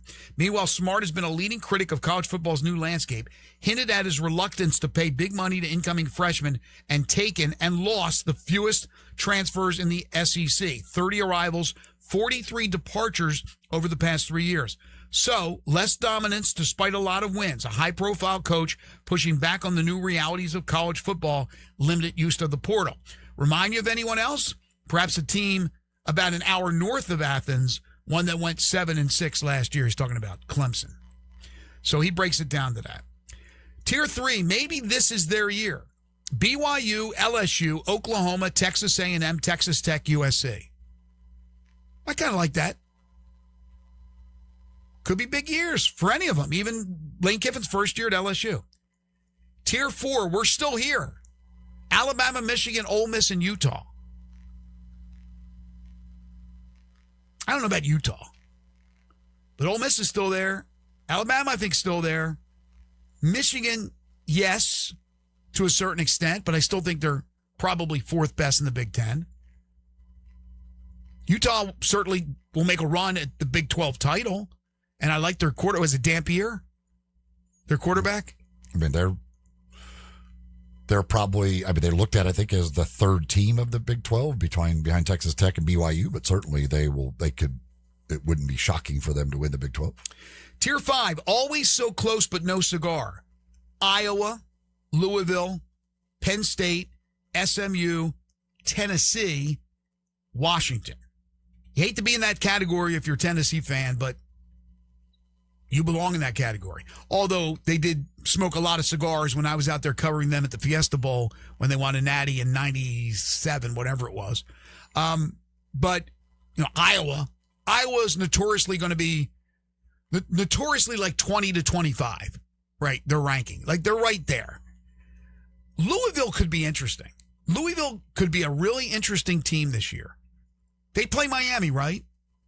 Do they have Miami in the ACC? I'm not sure if they have Miami on their regular season schedule or not. Yeah, I mean, because it maybe comes down to that for them. But see if I can find this real quick. But yeah, I do like them a lot. Let me see. Let's see. Louisville does not play Miami. Okay, so that'll be interesting that they don't play each other. It's not the head-to-head. But I think Louisville can make some noise this year. Tier 6, probably fine, maybe good, possibly mediocre. In other words, they don't have an idea. He doesn't have an idea. Clemson, Illinois, Missouri, TCU, and Virginia Tech. Virginia Tech now with James Franklin. Missouri, I think, could be solid, but that's a good point. I don't know how good they're going to be. Illinois loses Altmaier. And I thought Bielema did a great job with Luke Altmaier. Tier 7, I don't care about. On the come up. A bunch of these teams I think are going to be bad. Tier 8, what goes up, meaning what goes up must come down. He thinks Vanderbilt's in that group. They take a big plummet. Could happen. We'll see. I mean, they lost Diego Pavia, but they lost a lot of other talent as well. But that coach, man, I'm telling you, Clark Lee is a good coach. I'm going to be real curious to see how competitive that team is. And if they are so competitive where they're winning a lot more than losing, then you got to look at Clark Lee way up there on the tier of coaches if he can continue this upward trend. I like him so far. Number 9. Now, this is where we get Memphis involved in the group of 6 schools. Tier 9. So you're saying there's a chance. And again, the assumption here is you're saying there's a chance to be in the playoff. Boise State, Memphis plays them. James Madison, Navy, Memphis plays them. North Dakota State, San Diego State, Toledo, South Florida, Memphis plays them. UNLV, Memphis plays them. UTSA, in the American, but Memphis does not play them.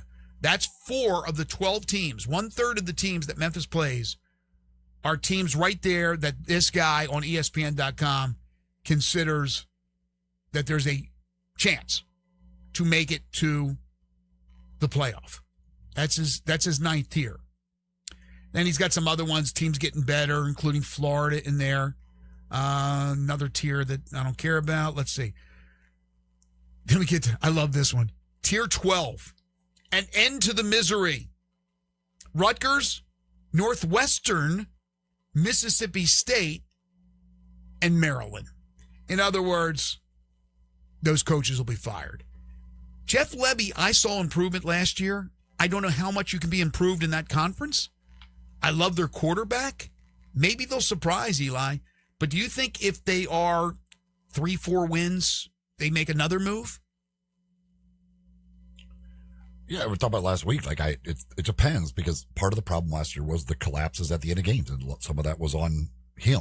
The Texas game and the Tennessee game should have been wins last year. If they're consistently getting blown out, then yeah, I mean, I could see them making a change. If they're very competitive, losing games, but not in late game collapse situations where they're screwing things up, but just being competitive and losing to better teams, then I could certainly see them keeping him. God, what he says about Maryland, which is not surprising to me. Not good. Not good. Then we got Tier 13, 3 months until basketball season. Wisconsin, West Virginia, UCLA, UCF, Kentucky, and Arkansas. Now, Kentucky made the change. Will Stein. Not big expectations this year, but the hope is that they're going to progress nicely. And that's the same in Fayetteville under former Tiger coach Ryan Silverfield. Not the expectations are now. I don't know. I don't know if they're delusional Arkansas fans. I don't think they are. I think they have their head is firmly on their shoulders. I believe. I get Brett Norsworthy can answer that better for me, but I would think that they understand this is year 1. But it wouldn't if they really, really, really struggle. Couple of wins or something like that. They certainly could be all over Silverfield in 1 year. And again, maybe Ryan in Arkansas could pull off a couple upsets and surprise some people. Now, this is the one I wanted to get to with Memphis. This is Tier 14, group of 6 contenders. So the other ones I named, which have 4 opponents for Memphis this year, are the ones that he's looking at as more than likely that's where the playoff team would come out of, that group of 6. Or, excuse me, that group. But he also says these other ones are possible contenders. And he has a whole host of teams in here. Army, who Memphis plays. East Carolina, who Memphis plays. Tulane, who Memphis plays. And Memphis in that group, among others like Troy and New Mexico and Fresno State.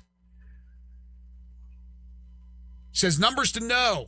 Army lost 5 games last year in which it was tied or led in the fourth quarter most by any FBS team. They will play in Memphis against the Tigers.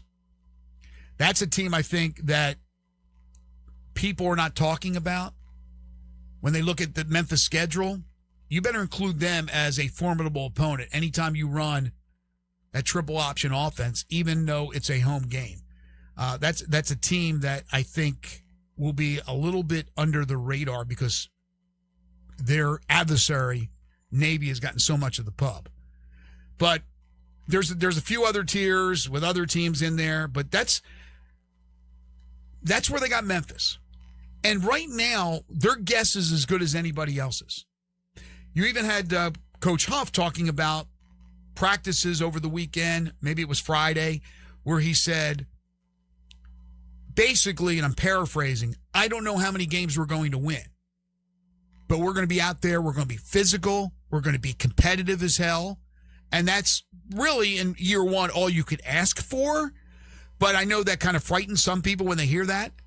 But then again, a coach isn't going to come out there and say, hey, man, we're going to win 12 games or we're going to win 10 games. They're not throwing a number out there. They're not stupid. And then also about the quarterback, still, as he has said all along, non-committal. I mean, he's going to go right up to game time, more than likely, against UNLV.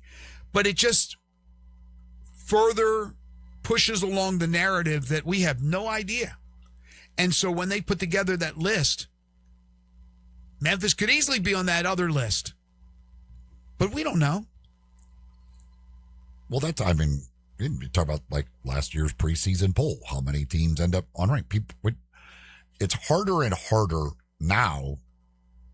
It's always been hard to try and predict what's going to happen and who the good teams are. You can look at the rosters, but you don't know what's going to happen throughout the year as far as injuries and other things. And guys just turn out to not be as good as you thought, or others turn out to be way better than people thought. But now it's even harder because the entire rosters are turning over. You got so many new guys coming together on every roster, trying to pick how that's all going to come together for teams is virtually impossible. And so you're going to have, yes, a bunch of top 25 preseason ranked teams that end up being bad. And you'll have others, obviously, that are outside the top 25 who turn out to be really, really good. But it's really, really hard to predict with brand new rosters seemingly everywhere. Even though not all teams play a competitive opponent in week 1, week 0 / then week 1, do you think the poll would be better served to come out in, I know it wouldn't be considered a preseason poll because one game would be under everybody's belt, but to come out after week 1? Well, I mean, anytime you get more data, it's easier. I mean, ideally, theoretically, if you wanted to have polls that were really good, you would wait till after week 4 or whatever. But first, they don't matter, so who cares? All they are is a point of conversation. Right. And so they want to put them out because it draws conversation, draws attention, creates conversation around college football leading up to those first weeks of the season. Yeah, look, it doesn't matter in the scheme of things because there is a committee that will pick the playoff teams, but they are humans, and if it's a close thing, maybe they look at, wow, they started out number 4.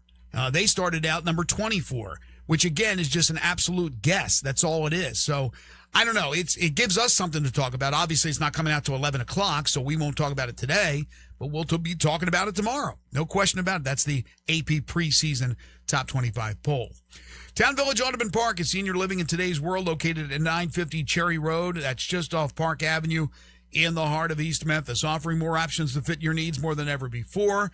They are dedicated to the long-term satisfaction and the quality of life for their residents. All they ask is that you're 55 years of age or older. So if you're looking at your future years, your golden years, or maybe the golden years of a loved one, a parent, a grandparent, an aunt, an uncle, think about Town Village Audubon Park. You can call them and set up a tour. They'll answer any question you have, 901-537-0002. You can get more information online at townvillageaudubonpark.com.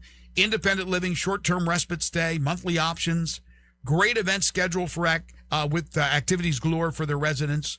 Everything you need to continue to enjoy life to its fullest.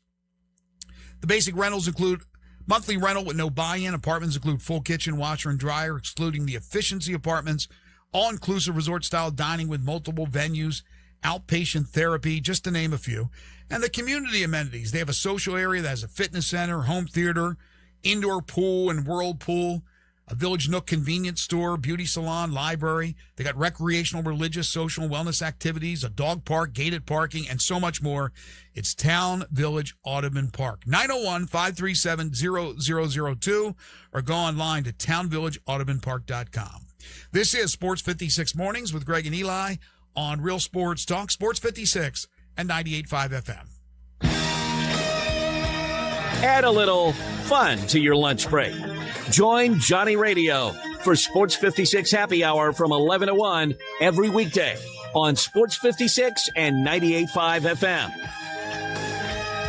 It's time for the FedEx St. Jude Golf Tournament, which means it's time to celebrate at Half Shell and Forest Hill Grill. Both restaurants are teaming up all tournament week long with happy hour, food and drink specials, and giveaways all day long. After a hot day watching the golf tournament, come to Half Shell or Forest Hill Grill. Always generous portions and pours. Enjoy local draft beers, favorite beverages, and happy hour Monday through Friday from 3 to 6. Everyone is a regular here. Here's the reality. Everybody has access to information now. That's not the advantage anymore. The advantage is execution. ChatGPT Work can connect to the tools where work happens. Understand your goals and help turn them into finished work you can review. You stay in control, setting direction, reviewing the output, approving what moves forward. Bottom line, more finished work. Get started at chatgpt.com by selecting Work Mode, available on Plus and Pro plans. Hi, this is Troy Fiveash, owner of Fiveash Roof Services. I wanted to take a minute and discuss advertising with you. There are so many websites that list the best service provider in your area. Even the BBB has an accredited list. You know the one thing they all have in common? A company like mine has to pay to get on that list. So that begs the question, can those lists be trusted? You know what can be trusted? History. We've been around for almost 30 years providing customers with the best service and the best products that we possibly can. So if you need a roof, siding, or gutters, give us a call. We'll come talk to you and let you decide for yourself whether or not we know what we're talking about. Fiveash Roof Services. Best products, best warranties, and in many cases, the best price. We're fair, honest, and ethical. 367-0050 or memphisroofer.com. 367-0050 or memphisroofer.com. Fiveash Roofing, it's what we do. We're here for you.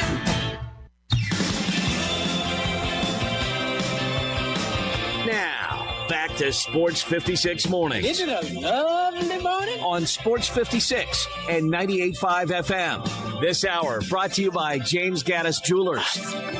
Here once again, Greg Gaston and Eli Savoy.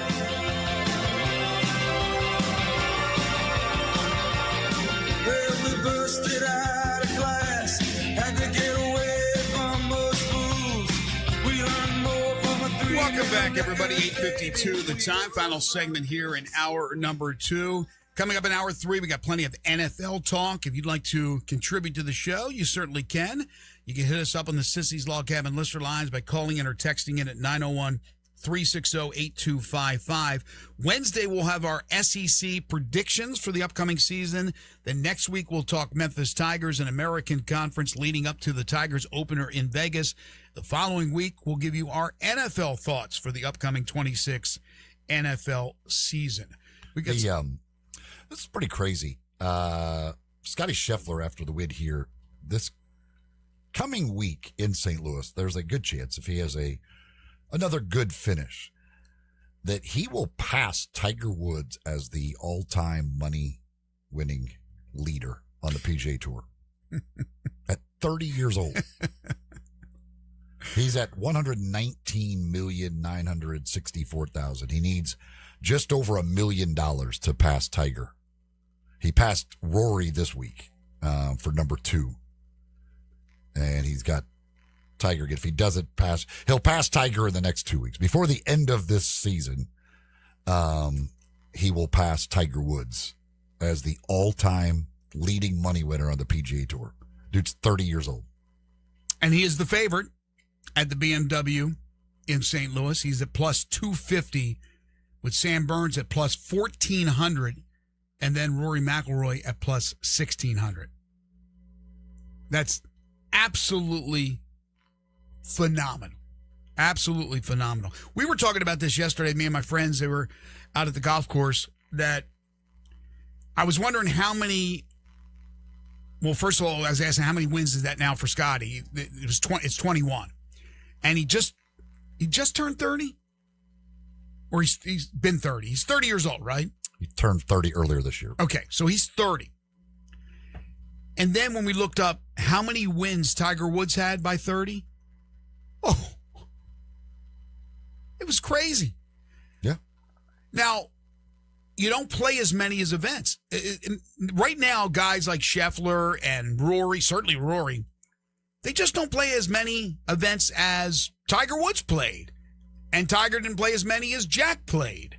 I mean, you had to play every week, for goodness sakes, when Jack was playing, just to make a living.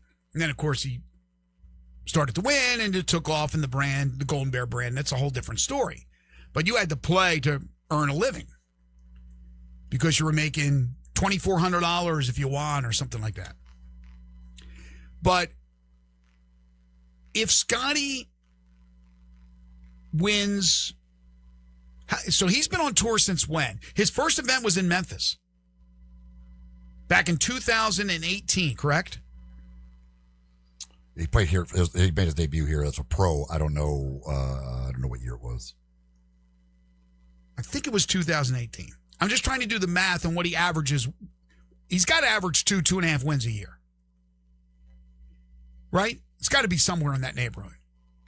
Because that would be 8 years. He was won 21 times. Yeah, so it's two and change, right? I think it's a safe bet, 2 and change. I'm just saying, and there's no guarantees. You can get injured, this and that. But there's guys now that are competitive as hell at 45, 46, 47, 48. It used to be you got into your 42, 43 range. You just weren't competitive. And, Jack had the unbelievable 1986 Masters at 46, which is phenomenal. But now I think there's a better chance that guys can hold on to their greatness for longer. If he averages, let's say, 2.5 wins for the next decade, so I'll take him up to 40, right? That's 5, 10, 15, 20 wins, right? No, it's more than that. What's that? 10? 2.5 times 10. So it'd be 25, right? So 25 and 21, that gets him to 46. That's still a ways away from Tiger and Jack. But then he goes to, let's say he goes till he's 46, and he's still winning 2.5. I'm not saying that this will happen. See, he's going to have to really step on it and win and play more events. He probably doesn't care. He's made so much money. He cares about winning majors. I'm saying he cares about his golf, but he probably doesn't care to be, to surpass Tiger or Jack, to have that many wins, because those guys played so much, but they were so successful. Tiger's percentage of wins just is incredible. But Scotty's percentage of, what was it I looked up yesterday? It was, he's top. I think he's top. He averages this. I don't want to misspeak here. Something like he's averages top 25, 1 out of every 2. Every 2 times he steps on the course, he's top 25, maybe top 10. I don't know what it is, but it's phenomenal. But if he really definitely, maybe it's top 10. Yeah, definitely. I mean, he's top 25 essentially every time he plays. Yeah, so it's probably top 10. Like every other event, he's top 10, something like that. But if he wanted to step on the gas and play more tournaments and accrued more wins and stays healthy and continues this for a long time, he'd make a run at those guys, because nobody else is going to make a run at them. I just don't see it. Guys are playing less because they're making more. Well, he's playing as much or not more than Tiger played. I mean, Tiger didn't play very much. I mean, the number of tournaments to their 21st win, Scotty's took 168. Tiger took 97. Oh, really? Okay. Tiger only played the big events. Like he played at the beginning of his career.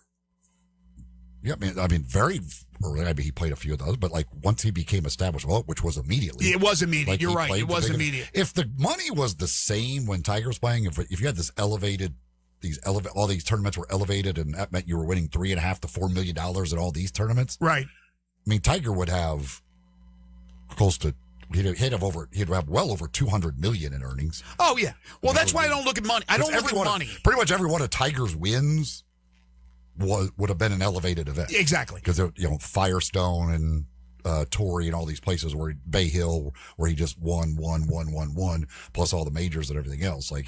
But Tiger, nothing even approaches what Tiger did as far as winning and the percentage of wins and all that stuff. And it's come down through the years when he still played when he was hurt and would draw the stuff. But when that first 10 years or whatever, the dude won. You've never seen anything like it. Won 50% of the time, over 50% of the time. If he stepped on the golf course, there was a better than 1 in 2 chance that he was going to win the tournament. But I think right now it is more competitive than it's ever been. Even during Tiger's heyday, which was more competitive than when Jack's heyday, it was like 6-7 guys that could win every week. And they were like 7-8 guys, maybe. That was it.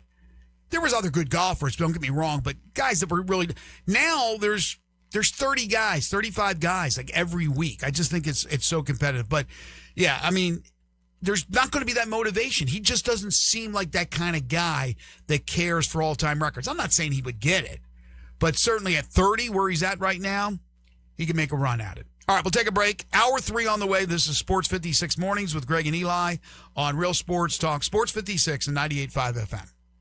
Broadcasting from the Family Leisure Studio, we are Sports 56 and 98.5 FM. The best clubs never stand still. Colonial Country Club has been an iconic part of Memphis golf for generations. And today, a multi-million-dollar reinvention is reshaping its future. Members enjoy championship golf and family-focused amenities, including pickleball, tennis, swimming, fitness, dining, and a vibrant club calendar. History matters. So does what comes next. Membership opportunities are now available. Visit thenewcolonial.com to learn how you can be a part of Colonial's next chapter. Guns, guns, and more guns. Over 700 firearms in stock. Home defense guns, old guns, new guns, used guns, big guns, little guns. Every gun you can think of, Classic Arms has them. All brands like Glock, SIG, Colt, Ruger, Smith & Wesson, Browning, Beretta, Benelli, Remington, Winchester, and more. Guaranteed lowest prices in town. Only gun importer in the Mid-South. Free gun inspections and appraisals and free bore sighting for the upcoming deer season. Shop online at ClassicArmsOfMemphis.com or visit Classic Arms at 1740 Germantown Parkway behind Corky's Barbecue in Cordova. You know that feeling when something is supposed to be complicated and then it's not? That's the Dobbs Brothers way. For your new Chevrolet, there's no games, no runaround, no surprises, just straight answers from people who actually mean them. Buying a car shouldn't feel like a battle, and at Dobbs Brothers Chevrolet, it doesn't. Trust, transparency, and driving our community forward. That's the Dobbs Brothers way. Shop Dobbs Brothers Chevrolet of Bartlett today. Together, let's drive. Huey's has been serving the Memphis community since 1970. In this local, family-owned restaurant, you'll find a casual setting and laid-back atmosphere, where entertainment includes writing on graffiti walls and listening to live music every Sunday. Huey's has been voted best burger in Memphis every year since 1984, and most kid-friendly for more than 30 years. With 10 locations across Memphis and North Mississippi, there's sure to be a Huey's close by. Huey's Restaurants, blues, brews, and burgers for over 55 years. This traffic brought to you by Old Dominick Distillery. Come for the spirits, stay for the experience. Cheers to Memphis. Learn more at olddominick.com. Sports 56 traffic. Good morning. Still busy coming down I-40 westbound right now as we check it out live, passing Germantown Parkway all the way down to Sycamore View Road. It's crowded. Certain sections of Sam Cooper, especially right when you come off the interstate. They're coming inbound on Sam Cooper. Heavier than it was 15-20 minutes ago up through the Midtown area, 240 north here at Lamar. Hey, bridal season is here. Shop local today, and you'll be glad you did because you always save money when you go there first to Weimer's Jewelry on Highway 64. I'm Commander Chuck with your on-time traffic.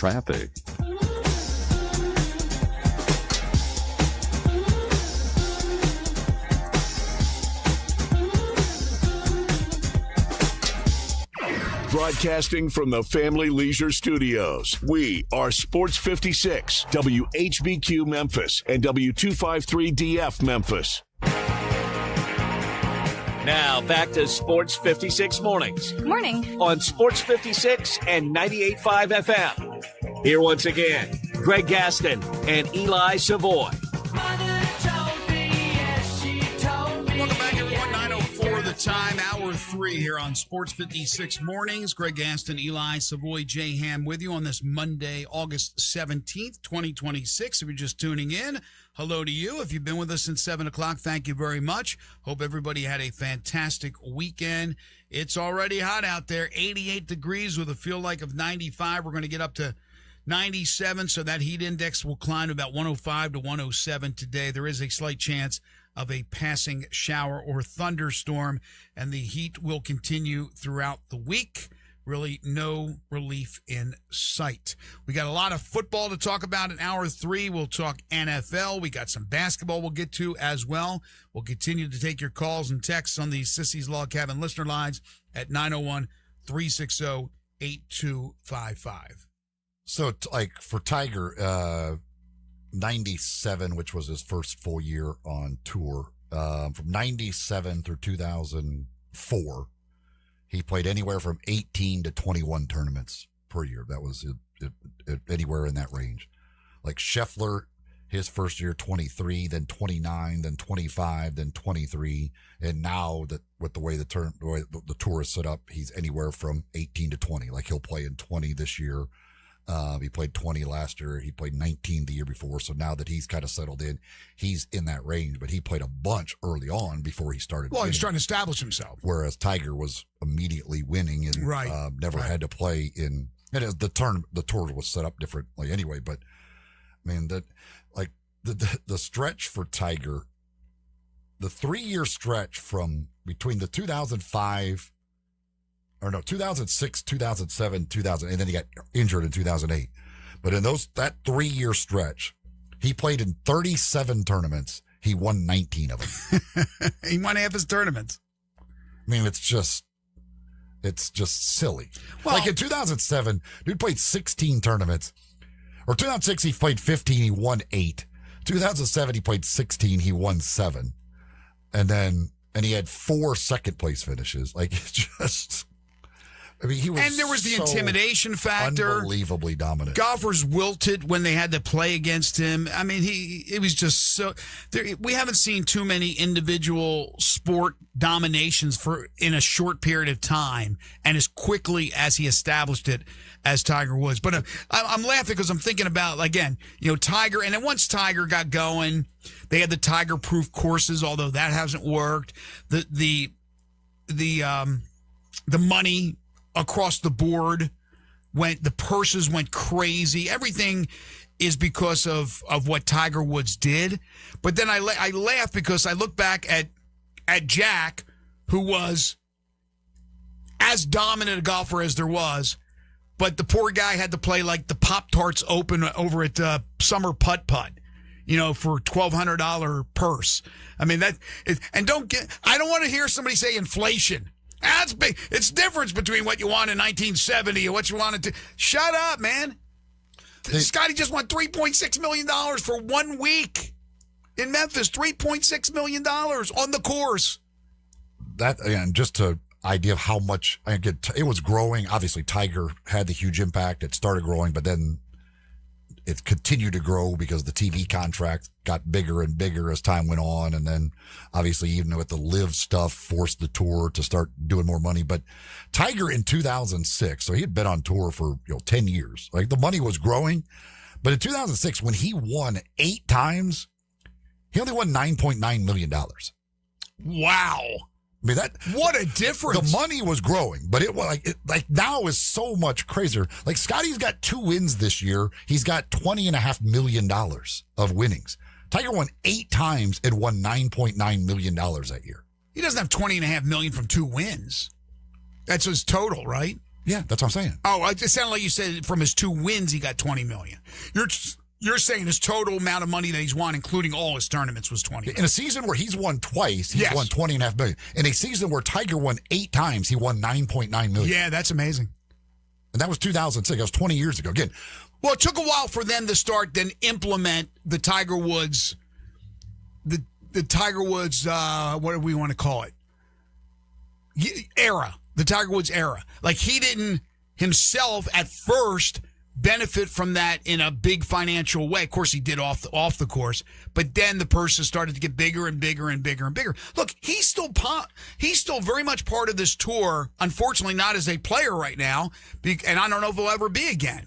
But as far as policy is concerned, which includes the scheduling for the future, which includes Memphis not being a part of that, at least the championship tier of the new schedule starting in 2028. He and Rory, they yield more power than anybody, and yet the most dominating player right now, and has been for the last few years, is Scottie Scheffler. But again, it goes back to Scheffler. I don't know behind closed doors how demanding he is, demonstrative. Is he talking about rule changes? Is he part of boards? He just seems like, man, he just does his thing with his wife and his 2 kids, now the little baby. The new baby's got a dub from dad, and then they go back to Texas.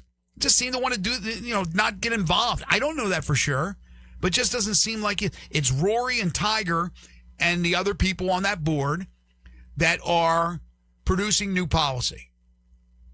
Tiger's influence is still incredibly strong. And so everything and everybody has benefited from the Tiger explosion. But I look at where Jack was, I look where Tiger is, and I'm thinking again, Scotty, maybe if that money wasn't that astronomical, maybe he plays more events, maybe gets more dubs. He just doesn't seem like the kind of guy. He wants it. I'm sure he wants to win as many majors and break that record, break Jack's record. But I don't know. I don't know the guy. It doesn't seem like, oh, I got to play to win. What has Tiger got wins-wise? Does he have more than Jack, regular wins? Yeah, Tiger is tied for the most all time with. Who's he tied with? Was it 72?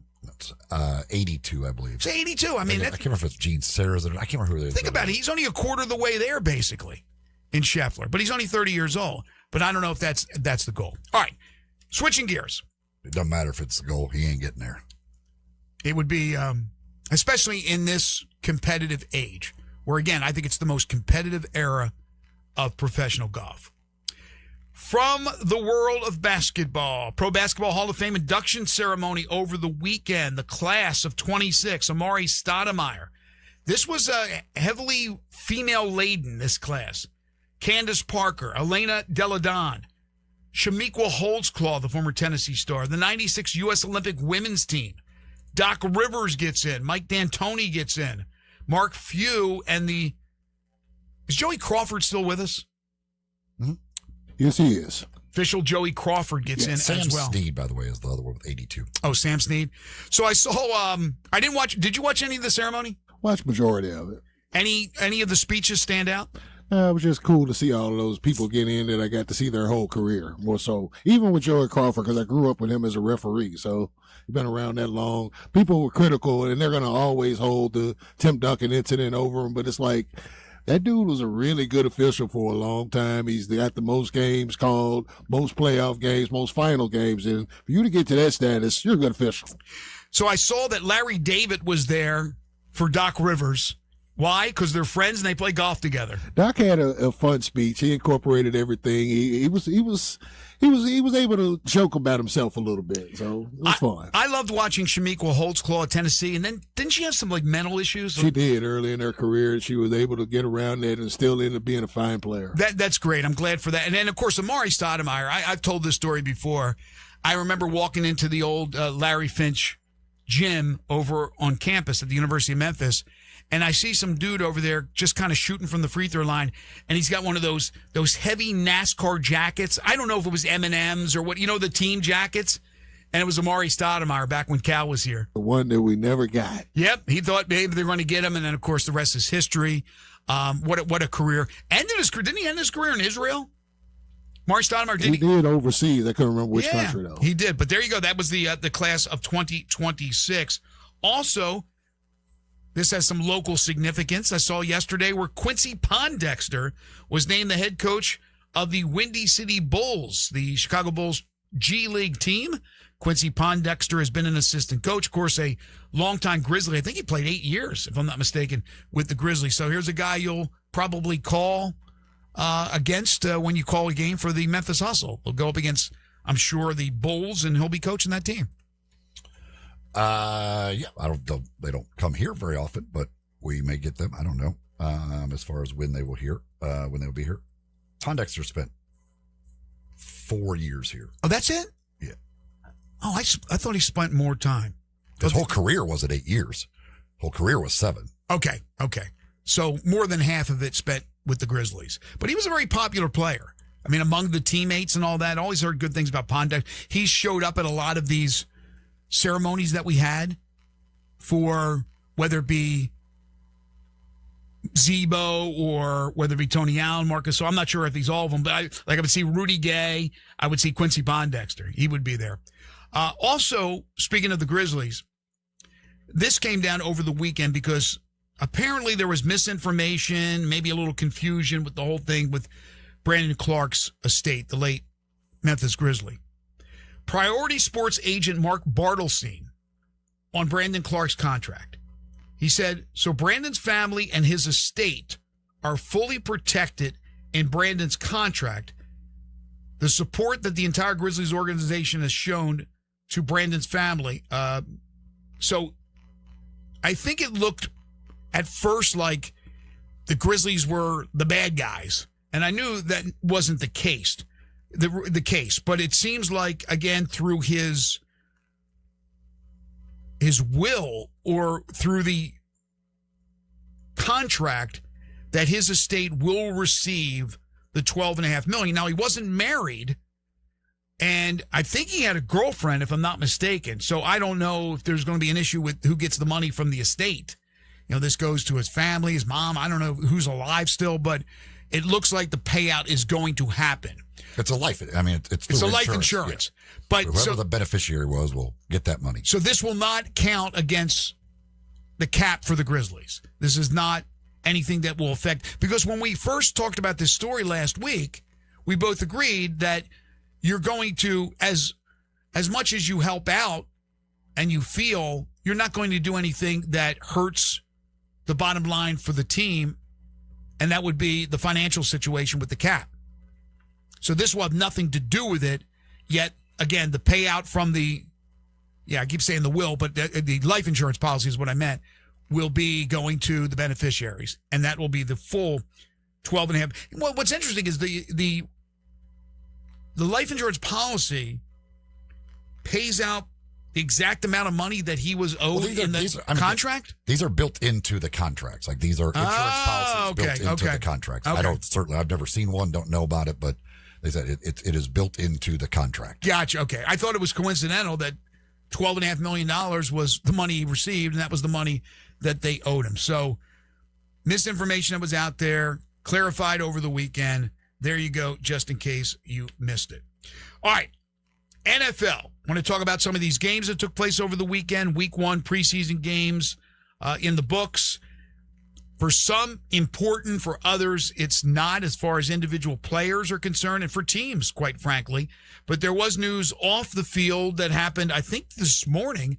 Von Miller, one of the all-time great defensive players from recent history, will continue that history with the Dallas Cowboys. He's a Texan, and now, dream come true for him. He gets to play with the Dallas Cowboys. Yeah, and he's hopefully he can still be productive. He was productive last year with Washington and 9 sacks last year. Cowboys are looking for some pass rushing help, obviously. They made that move last night or yesterday, whatever. And then Adoree Jackson is another name of a veteran that's come out that the Cowboys could possibly be interested in as well. Try and help them out in the secondary a little bit. But, yeah, I mean, Von Miller just as a pass rush specialist on third downs or whatever, probably still could be very much productive. He's just that good as a pass rusher. He's a future Hall of Famer. And if he can come in and contribute and provide that little extra for the Cowboys, that would be a nice thing for them because they can use the pass rushing help. entering his 15th season in the NFL. He has more sacks than any other active player at 138 and a half. He's 37 years old, but he joins a good array of rush specialists on this team, including Rashawn Gary, Malachi Lawrence. So very nice for your Cowboys and a good pickup in Von Miller. Now, will the Rams pick up Aaron Donald, who again worked out with the team? He hasn't done it every day. It hasn't been consistent, but he worked out reportedly over the weekend. Yeah, I mean, as I said, it's kind of on his timeline, whatever, if he wants to do it. I mean, it certainly looks as though he's coming back when he wants to come back, when he feels he's ready to come back. We'll see, but I don't think there's much doubt at this point that he's at least going to give it a try to come back. I think so as well. And then again, what's he got left in the tank? I still think he's got a lot left in the tank once he gets into game form. But the fact that Aaron Donald has been one of the toughest guys to move off the line, to run against, and you bring in Myles Garrett in the trade that they got from Cleveland, who's arguably the best defensive player right now in the league, and you have both those guys on the defensive line. Whew. Lights out, brother. Lights out. Speaking of defenders, Jamal Adams will miss the 2026 season because of a right knee injury he suffered Saturday in the Vikings' 13-10 preseason victory over the New York Football Giants. That is what you don't want to see in these preseason games. Yeah, I mean, but it's the nature of the beast. We see it every year. That big time players go down, and certainly, I mean, Adams is the superstar that he used to be, but they still, I think, was going to have a pretty important role on that team. So that's an unfortunate injury, and you hate to see any of these guys going down for the year in a preseason game, and why a lot of these guys don't play very much in the preseason. Well, speaking of injuries, speaking of preseason injuries, rookie running back Jeremiah Love out of Notre Dame for the Cardinals, high ankle sprain, unlikely to play the rest of the preseason for the Arizona Cardinals, according to Adam Schefter. He played 23 snaps Thursday night in their game against the Vikings, rushed 11 times for 58 yards, caught 3 passes for 14 yards. It just seems like the bad things continue to pile up on the bad teams. Minnesota, I think, is going to be a decent team, but I think they're questionable because I'm not a big fan of Kyler Murray coming in here and rocking that NFC North. I don't think it's going to happen. We know that Atlanta's had their issues, especially with Michael Penix and some others. They had the holdout of Bijan Robinson, but he's now signed. But Atlanta, Miami looks like a hot mess, and Arizona's going to be bad too. And it just, again, seems like that it's Murphy's Law or whatever. It's one of those laws. Just when you're bad, things always seem to happen that are bad to you. And Jeremiah Love going down. Now, hopefully he'll be all right to start the regular season, because here's a rookie who's going to be dependent on. It's just certain team. We see it here with the Grizzlies. Certain teams just sometimes feel like they're cursed for whatever reason. I don't think there's any question. Julie says, is there any explanation for the number of season-ending injuries in the NFL training camps and preseason? It's a dangerous sport where you're likely to get hurt. That's bottom line. A lot of guys playing a sport that you have a high likelihood of getting hurt. Former Cowboy All-Pro guard John Nyland passed away. I remember him. 82 years old. Helped the Cowboys win their first Super Bowl championship. Had 111 starts in 124 games. Also, Marcus Mariota, who's the backup in Washington to Jaden Daniels, although last year he ended up having to start a bunch of games because Daniels got hurt. Mariota gets hurt, suffered a sprained right knee, will miss the rest of the preseason. We'll talk about some of those preseason games when we come back. Folks, the Central Barbecue location on Central Avenue. Of course, you can go to any Central Barbecue location and get their delicious barbecue on a daily basis. But now at the Central Avenue location, you can get breakfast as well. That's right, from 7 a.m. until 10:30 a.m. daily. They are serving breakfast at Central Barbecue at 2235 Central Avenue. Again, it's the Central Avenue location only, but you can get breakfast from their brisket burrito to toaster sandwiches, French toast, delicious biscuits. You can check out the breakfast menu daily from 7 a.m. until 10:30 at the Central Avenue location, again, 2235 Central Avenue. And then, of course, once they turn over to lunch and dinner and start serving up that great barbecue and much more, they also have a full bar, the OG Bar, at the Central Avenue location as well, serving mixed drinks, wine, local beers. That's daily from 11 a.m. until close. It's all at Central Barbecue, the 2235 Central Avenue location. You're tuned into Sports 56 Mornings with Greg and Eli on Real Sports Talk, Sports 56 and 98.5 FM. Let Bryant Dacus and Brett Norsworthy take you home every afternoon. Sports Time on Sports 56. Weekdays from 3 to 6 here on Sports 56 and 98.5 FM. The wait is finally over. Get ready for the grand opening of the newly remodeled Landers Cadillac of Memphis. You can shop grand opening savings at Landers Cadillac of Memphis, and you'll find there's a special deal on all the remaining new 2024 Escalades. You can get $20,000 in total savings. And they're paying top dollar for trades at Landers Cadillac. See how much you can save with the Landers Easy Pass at CadillacofMemphis.com. And remember, if it doesn't say Landers, you paid too much. Hey Memphis, Kayla Clement from Memphis Softball. You work hard for your money, so choose a financial team that works just as hard for you. Southern Security Credit Union offers great rates, personal service, and a local touch you can trust. Visit southernsecurity.org or call 901-452-7900 to join today. Southern Security Credit Union, your home team credit union, is a proud supporter of the Memphis Athletics and 901 Women and is federally insured by the NCUA. Progressive presents a guided meditation. Hear the birds sing.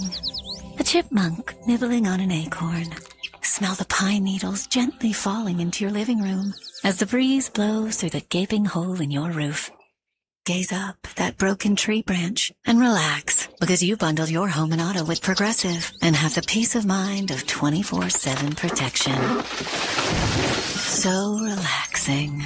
Progressive Casualty Insurance Company, affiliates, and other insurers. Not available in all states or situations. After a car accident, money is on the line, and that's why one call can change everything. NST has spent over 35 years fighting for Memphis families and winning big. The call is free, and you don't pay unless we win. NST is the way to go. Call 683-7000. Now back to Sports 56 Mornings. Good morning on Sports 56 and 98.5 FM. Here once again, Greg Gaston and Eli Savoy. Welcome back, everybody. 9:27 is the time. So we had a lot of preseason action Thursday, Friday, Saturday. Week one of the preseason. There'll be 3 games for every team except for Carolina and Arizona, because they played in the Hall of Fame game. They get 4. And some teams will elect to play their starters a little bit, sometimes a little bit more, depending on which one of the 3 games. And then others don't play them at all. It's no rhyme or reason. There's no consistency because they're all different teams with all different philosophies. But some teams did play their starters to open the games, their respective games, over the weekend. But in Cleveland, the question is, who is going to be the starting quarterback? And I've thought all along that Deshaun Watson, when healthy, this was the last year and a half, 2 years, I've been thinking about this. When healthy, he's going to be given every opportunity to win the job.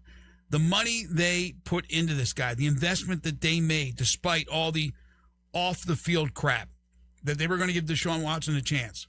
And now with a new head coach in Monken and all the things you hear about Sanders, it hasn't swayed my feelings at all that Deshaun Watson will be the starter. And then he went out and played pretty well in his first game. First action in a long time, went 11 of 15 for 126 yards. Browns got clobbered by the Bears, 34-10. Sanders had a really bad interception. And then Dylan Gabriel came in as well. He threw a pick. no doubt in my mind, Eli, that unless there's an injury, any kind of hiccup like that Deshaun Watson, week 1, will be the starting quarterback for the Cleveland Browns. And then I'm sure we'll hear the people in the Sanders camp coming out. Yeah, I mean, again, when you've got that money invested in him, you certainly want to give him that opportunity and hope that maybe he can find his old form. Whether he can find anything close to that or not, I don't know. But yeah, I mean, I'm sure just based.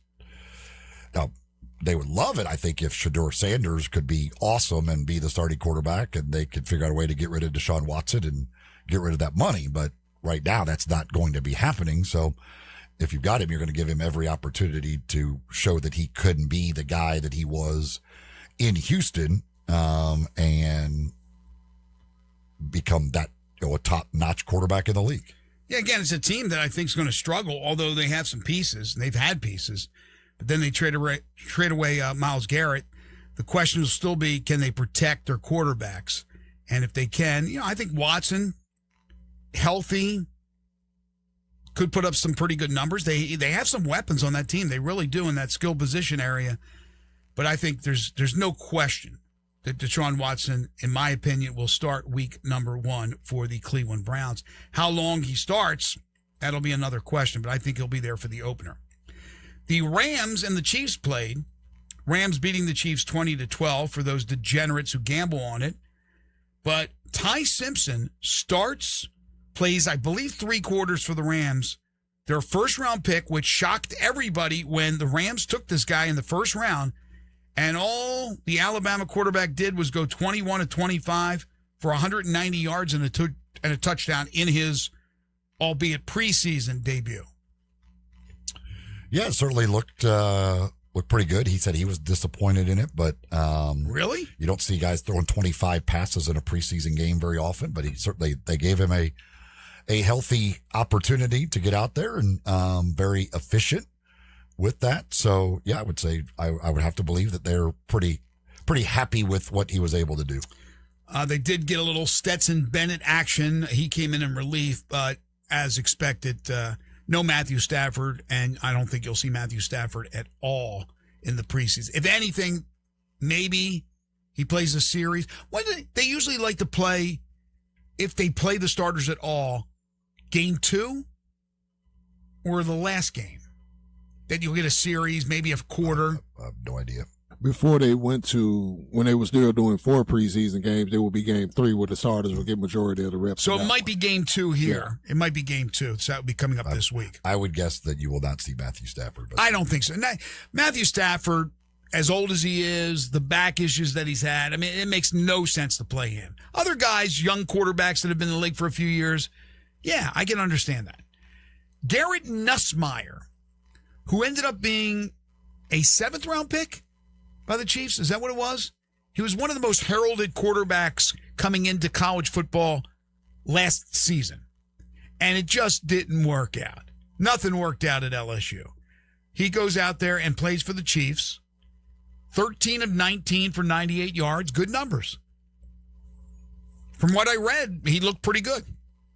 Yeah, I mean, good. He comes from a football background with his dad and everything else, so certainly he knows the game and all that. Last year a big part of it was how much was he actually hurt at LSU. The season just became a complete implosion, but certainly a guy that he's got certainly the talent, and having grown up as a coach's son around the game, you'd certainly think has an opportunity to end up putting together an NFL career. Whether he could ever become a starting quarterback, I don't know, but I would think that Garrett Nussmeier has a good chance to be around the NFL and make a lot of money playing football over the years. Vikings and Giants played. Vikings won 13-10. Kyler Murray did start, but he only threw 3 balls, 2 for 3 for 10 yards. Carson Wentz was 9 of 14 for 81 yards and a touchdown. Remember Carson Wentz?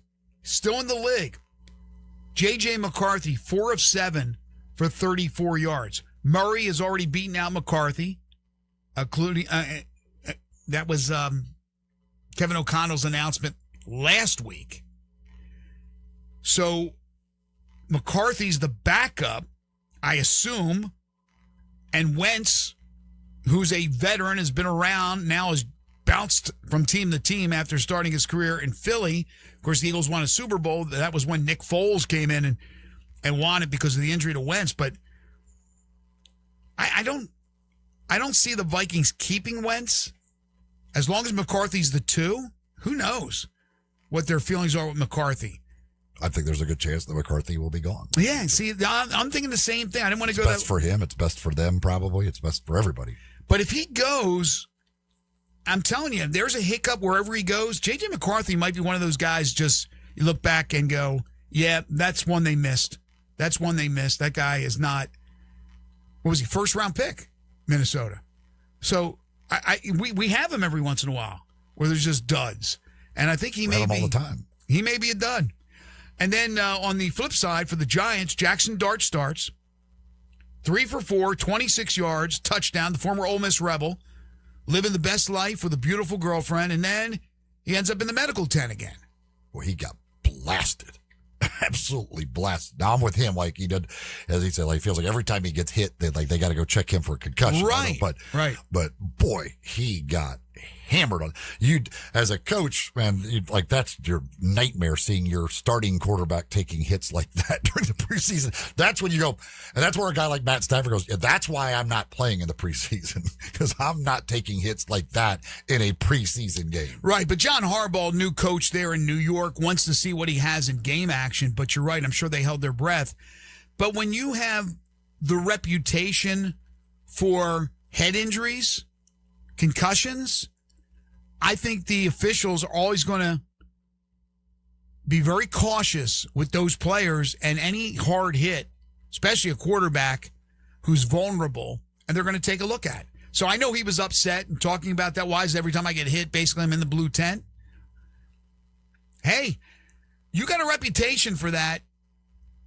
It precedes yourself. You're going to have officials that are on the lookout for a hard hit to that particular person, whoever that person may be. So that's not a surprise that happened to Jackson Dart. In the Broncos-Falcons game, which the Broncos won 27-7, this was all about, in my opinion, the Falcons. The Broncos, I think they're set. I think the Broncos are a really, really good team. And Bo Nix has been one of the, look, let's be honest, he's been one of the big surprises of the 21st century. Because I don't know what people expected, but they didn't expect what he has brought to the table so far in Denver. But the Falcons, again, they're a hot mess. They brought in Tua. Penix is coming back from injury. They're hoping he'll be able to go. Penix did not play. So Tua is going to be the starter. I don't think there's any doubt Tua is going to be the starter. 3 for 5 for 22 yards. You talk about a guy who has had more concussion protocol situations than any player probably in the league. It's Tua. And he's been hurt. And I'm not talking about concussions. And he was missing, or he missed the first couple of practices that they had, but he's been back, and he played a little bit in this game. For Atlanta's sake, they got to protect Tua. If they protect Tua, Tua can find receivers. They have weapons. Atlanta's got a lot of weapons.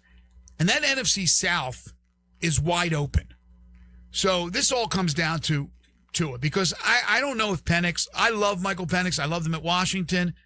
I just don't know if he's going to be healthy enough to play football in the NFL. I really don't know. And then they brought in, because they're so concerned about Tua, concussion guy, Penix, another injury that just keeps adding to whether or not he can stay healthy. They bring in a guy like Cooper Rush, former Cowboy, and Cooper Rush struggled. But we know that he's played a bunch of games in the NFL. He's a veteran. 7 of 19, 62 yards and 2 interceptions. Not good for an exhibition game. No, not good for any game. That is, yeah. That don't. It doesn't matter what level of game or that is. Those aren't good numbers, especially when you're going against backup defenders and other things. Those are not numbers that you like to post and trying to battle for your spot on a roster and trying to keep yourself in the league. Ravens beat the Eagles 24-7. No Lamar Jackson. Lamar Jackson does not have a long-term contract, right? He's playing a final year of a contract. He has not held out, right? Lamar signed last year, didn't he? Did he? Isn't Lamar the one who's representing himself? Mm-hmm. Did he sign? Or did he sign a one-year deal? But anyway, he didn't play. And he's not expected to play. And on the flip side, Hurts didn't play either. Jalen Hurts didn't play for the Eagles. Raise your hand if you knew Andy Dalton was on the Eagles roster. I didn't even know the man was still cashing NFL checks. If he was cashing checks, I thought he was still in Carolina. I had no idea. I guess either he became a free agent, the Eagles picked him up for insurance, or they just let him go and they picked him up for insurance.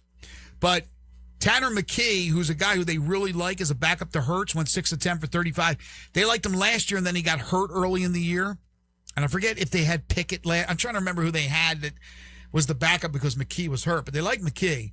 Cole Payton, I have no idea who he is. 4 of 9, 37 yards, and a touch.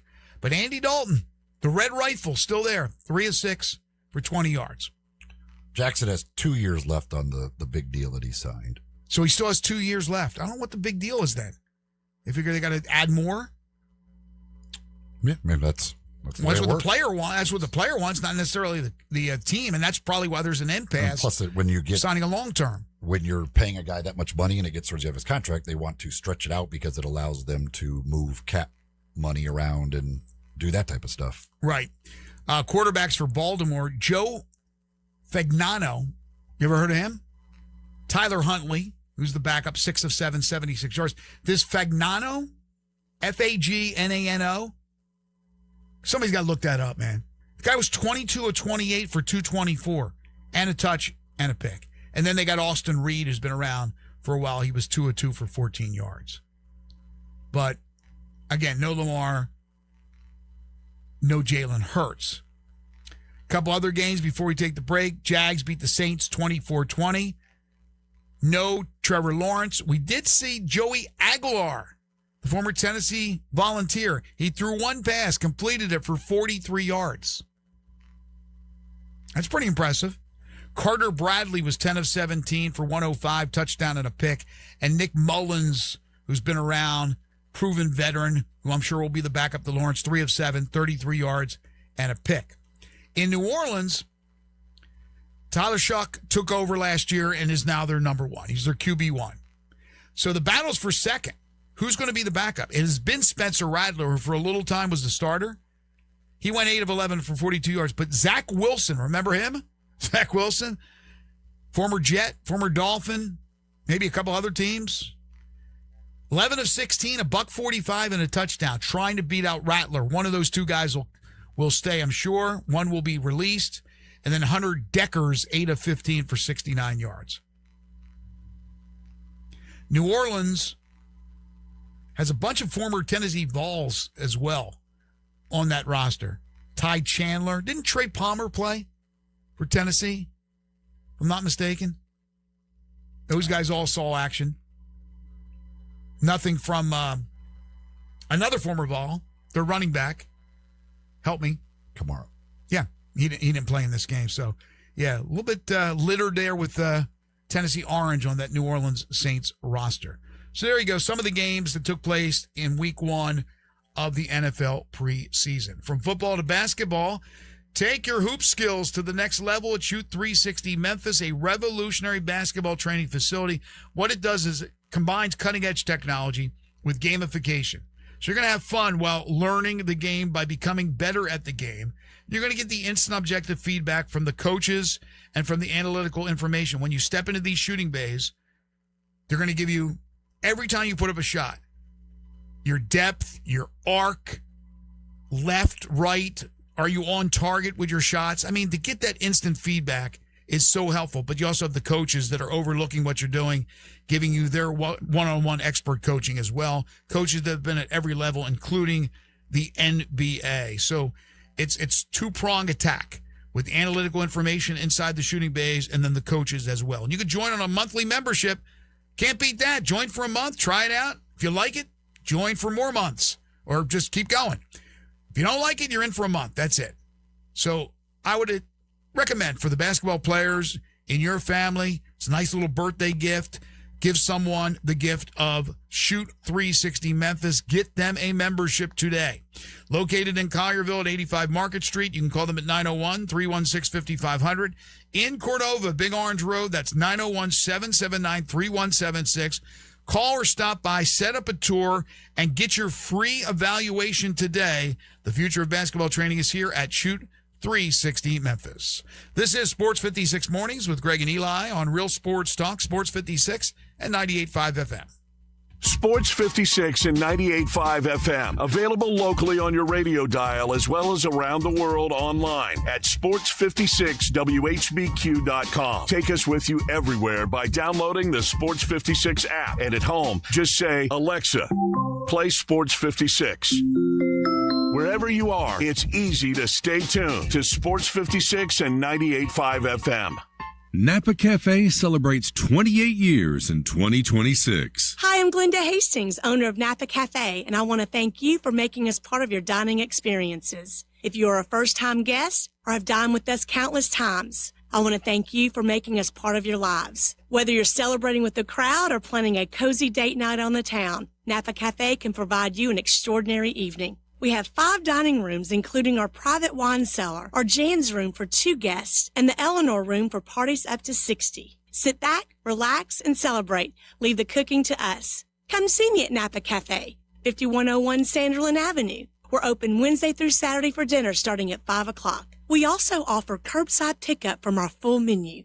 For details on our stay-in, dine-out menu or reservations, visit our website at napacafe.com. We can't wait to serve you. Come join in and celebrate 28 years of Napa Cafe in 2026. Progressive presents a guided meditation. Hear the birds sing. A chipmunk nibbling on an acorn. Smell the pine needles gently falling into your living room as the breeze blows through the gaping hole in your roof. Gaze up at that broken tree branch and relax because you bundle your home and auto with Progressive and have the peace of mind of 24/7 protection.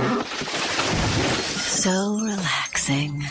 Progressive Casualty Insurance Company, affiliates, and other insurers. Not available in all states or situations. I'm Gary York. I'm the service director at Lexus of Memphis. Our service department wants to be more than just a place where you get your oil changed. We do glass repair, windshield replacement, recalibration of your camera and sonar systems, even wheel repair, tire replacement, all the things you would expect from a luxury automotive dealer. Please check out our website. You can schedule your appointment, check out our specials, hours of operation, or if you'd like to do it in person, please reach out to one of our associates at 901-271-5199.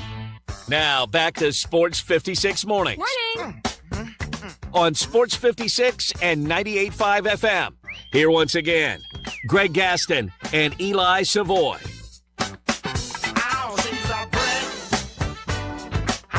So I saw this photo on Twitter just a second ago during the break. It's from a Public Enemy concert that took place yesterday at Busch Stadium, and they have draped over their turntable, the table, a Joshua Baez jersey. How about that? Already, you got Public Enemy saluting the historic debut the day before of course, that happened at Wrigley Field and not Busch, but saluting Joshua Baez. Already a household name. Good when you make history. Especially not a whole, they're somewhat still in the wild card chase, but not a whole lot else going on in the world of the Cardinals right now. You do something like that, yeah, that becomes very, very quick. Yeah, by the way, the wild card races are nuts. The American League is nuts. You're talking about, okay, Yankees are in, Red Sox look to be firm. Right now, if the playoffs started today, which, by the way, they don't, the Orioles would be in. The Orioles at 61 and 63 would be in. The Orioles have a half-game lead over Texas, a game lead over Toronto, a game lead over Detroit, a game and a half over Minnesota, a game and a half over Cleveland. And Seattle is still in this thing. 2.5 games out. 7 games under 500. The only 3 teams out in the American League are Kansas City, Vegas, or whatever the hell they're called now, Sacramento, and the Angels. In the National League, Cubs, Phillies, and Padres are in, but Only a game behind the Phillies and Padres, who are tied, is Arizona. Miami's 3, Cardinals 3.5. Then Pirates are pretty much toast at 6.5 out. Cincinnati at 7, Washington, then Mets, San Francisco, Colorado. But wow, that American League wild card race, and that's great. You have more teams that are in the race during these boring dog days of summer games in August and in early September. Mentioned that the AP preseason college football top 25 poll will be released in about an hour and 12 minutes. Being precise, not about, hour 12, 11 o'clock. And a lot of the voters have released their top 25. And I'm not going to go over all the ones I've seen, but I'll just pick this one out right now because it's the one in front of me, and it's a friend of the show, Brandon Marcello. We were talking about who would be number 1, and the coaches had Ohio State, the coaches poll. And we were talking about this earlier, Eli, and I said I think it'll be either Oregon or Ohio State. I do not think it will be Texas, and I don't think it'll be Georgia. Well, Brandon has Oregon 1 and Ohio State 2. And I think you're going to see, maybe not in that order, could be Ohio State, Oregon, Oregon, Ohio State. I think they're going to be the top 2. But he has, interesting, Notre Dame number 3. And with that schedule and with that team, even though they lost those 2 great running backs, C.J. Carr, big expectations, I think Notre Dame could be really strong. He has Georgia ahead of Texas. He has Georgia 4, Texas 5. Then I'm going to read the rest of it. Indiana 6, Miami 7. Love Miami. Texas Tech. I still have questions on Texas Tech without Sorsby. Texas A&M, number 9. Oklahoma 10. LSU 11. Ole Miss 12. And Alabama 13. So after Georgia and Texas, which most people believe are the top 2 teams from the SEC, and then after that, it's like a hodgepodge. They're all good in that middle range. A&M, Oklahoma, LSU, Ole Miss, Alabama, descending order from Brandon Marcello. Then he's got USC and Michigan. I still wonder about Michigan. BYU, Penn State, and I wonder about them too. Tennessee 18th, Missouri 19th, so 2 more SEC teams. SMU 20, Iowa 21, Washington 22, Louisville 23, Clemson 24, and then Auburn in the top 25. I don't know. I guess these voters vote the top 30 because he goes 26, 27, 28, 29, and 30. He's got Utah, South Carolina, Houston, Florida, and UCLA. So if you add it up, he's got in his top 30, 1, 2, 3, 4, 5, 6, 7, 8, 9, 10. He has 12 of the 16 SEC teams in the top 30. He's not a voter, first of all. Well, why did he say my AP top 25 ballot? Oh, he says it's blank, but here's what I would put. That's what it is. Okay. How's Marcello not a voter? But anyway, that's his, and he's very reputable. That's his thoughts. Obviously, everybody has their own opinion. But just for the fact that he's got, and he covers a lot of SEC, I get it. Blake Toppmeyer, who I believe is a voter, he'll be with us tomorrow, and we'll get his thoughts on his vote when he joins us at 9:25. But 12, I mean, look, I'm not going to argue.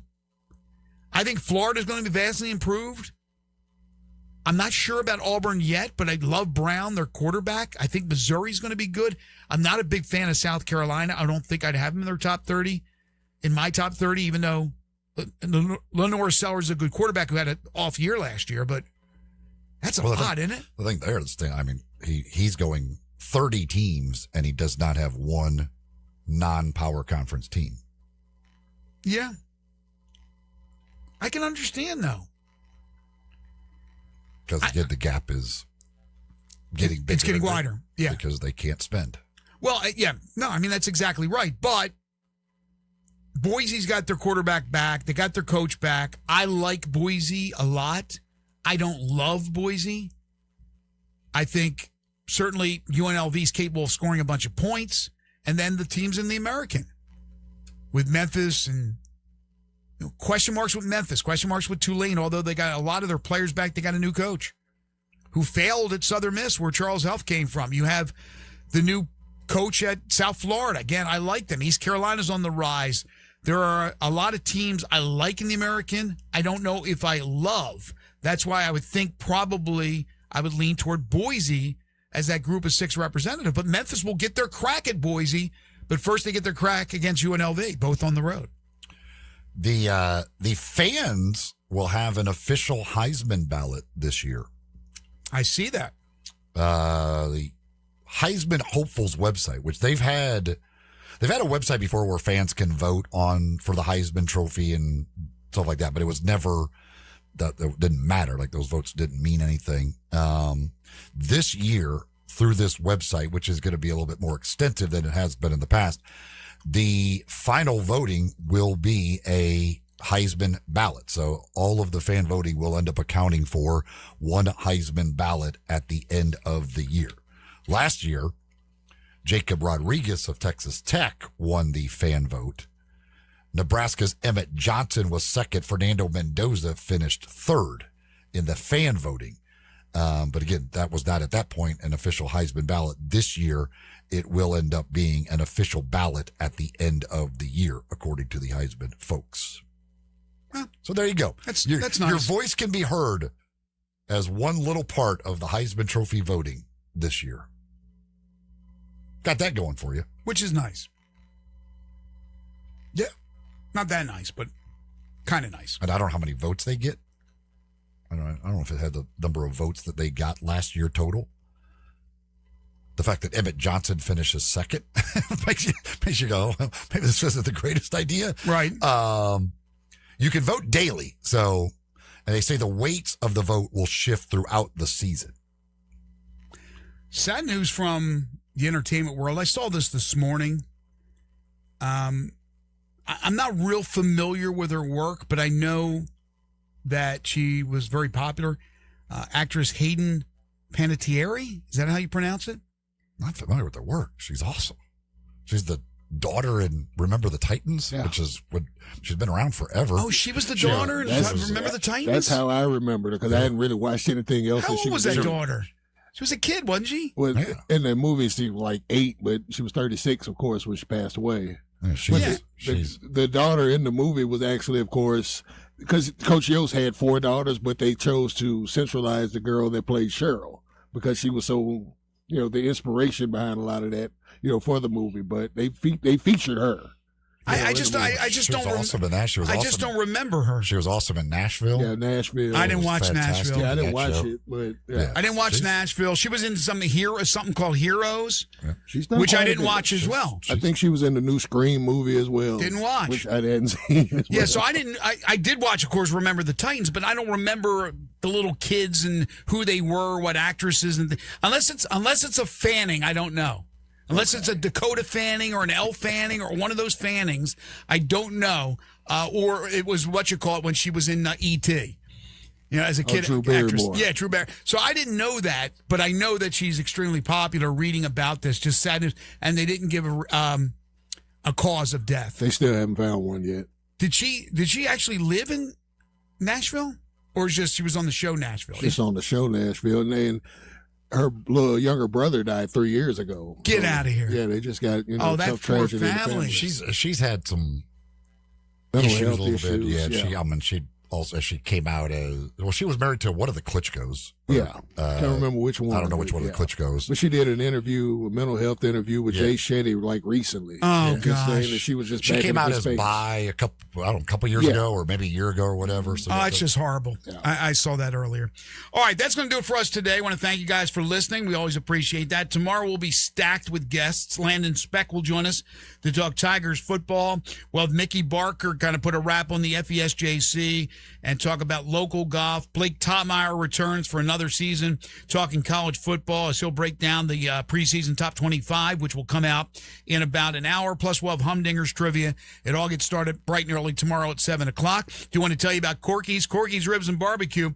Dine in, drive through, that no contact delivery, or have them deliver for $3.99 local delivery to anywhere in the Memphis metropolitan area. They got lunch specials every day, party packs that start at just $7.49, and they can cater any event you got coming up for tailgating in the fall, football games on Friday and Saturday, or whenever they take place, or any other event. Call on Corky's. They've been catering for their entire existence, which is 4 decades. You want to head over for lunch or dinner? Poplar Avenue in Memphis, Poplar Avenue in Collierville, Germantown Parkway in Cordova, and Goodman Road in Olive Branch. It's Corky's. Corky's Ribs and Barbecue, open for lunch and dinner 7 days a week. Wolo and Friends on Sports 56 is coming up next for Eli Savoy and Jay Ham. I'm Greg Gaston.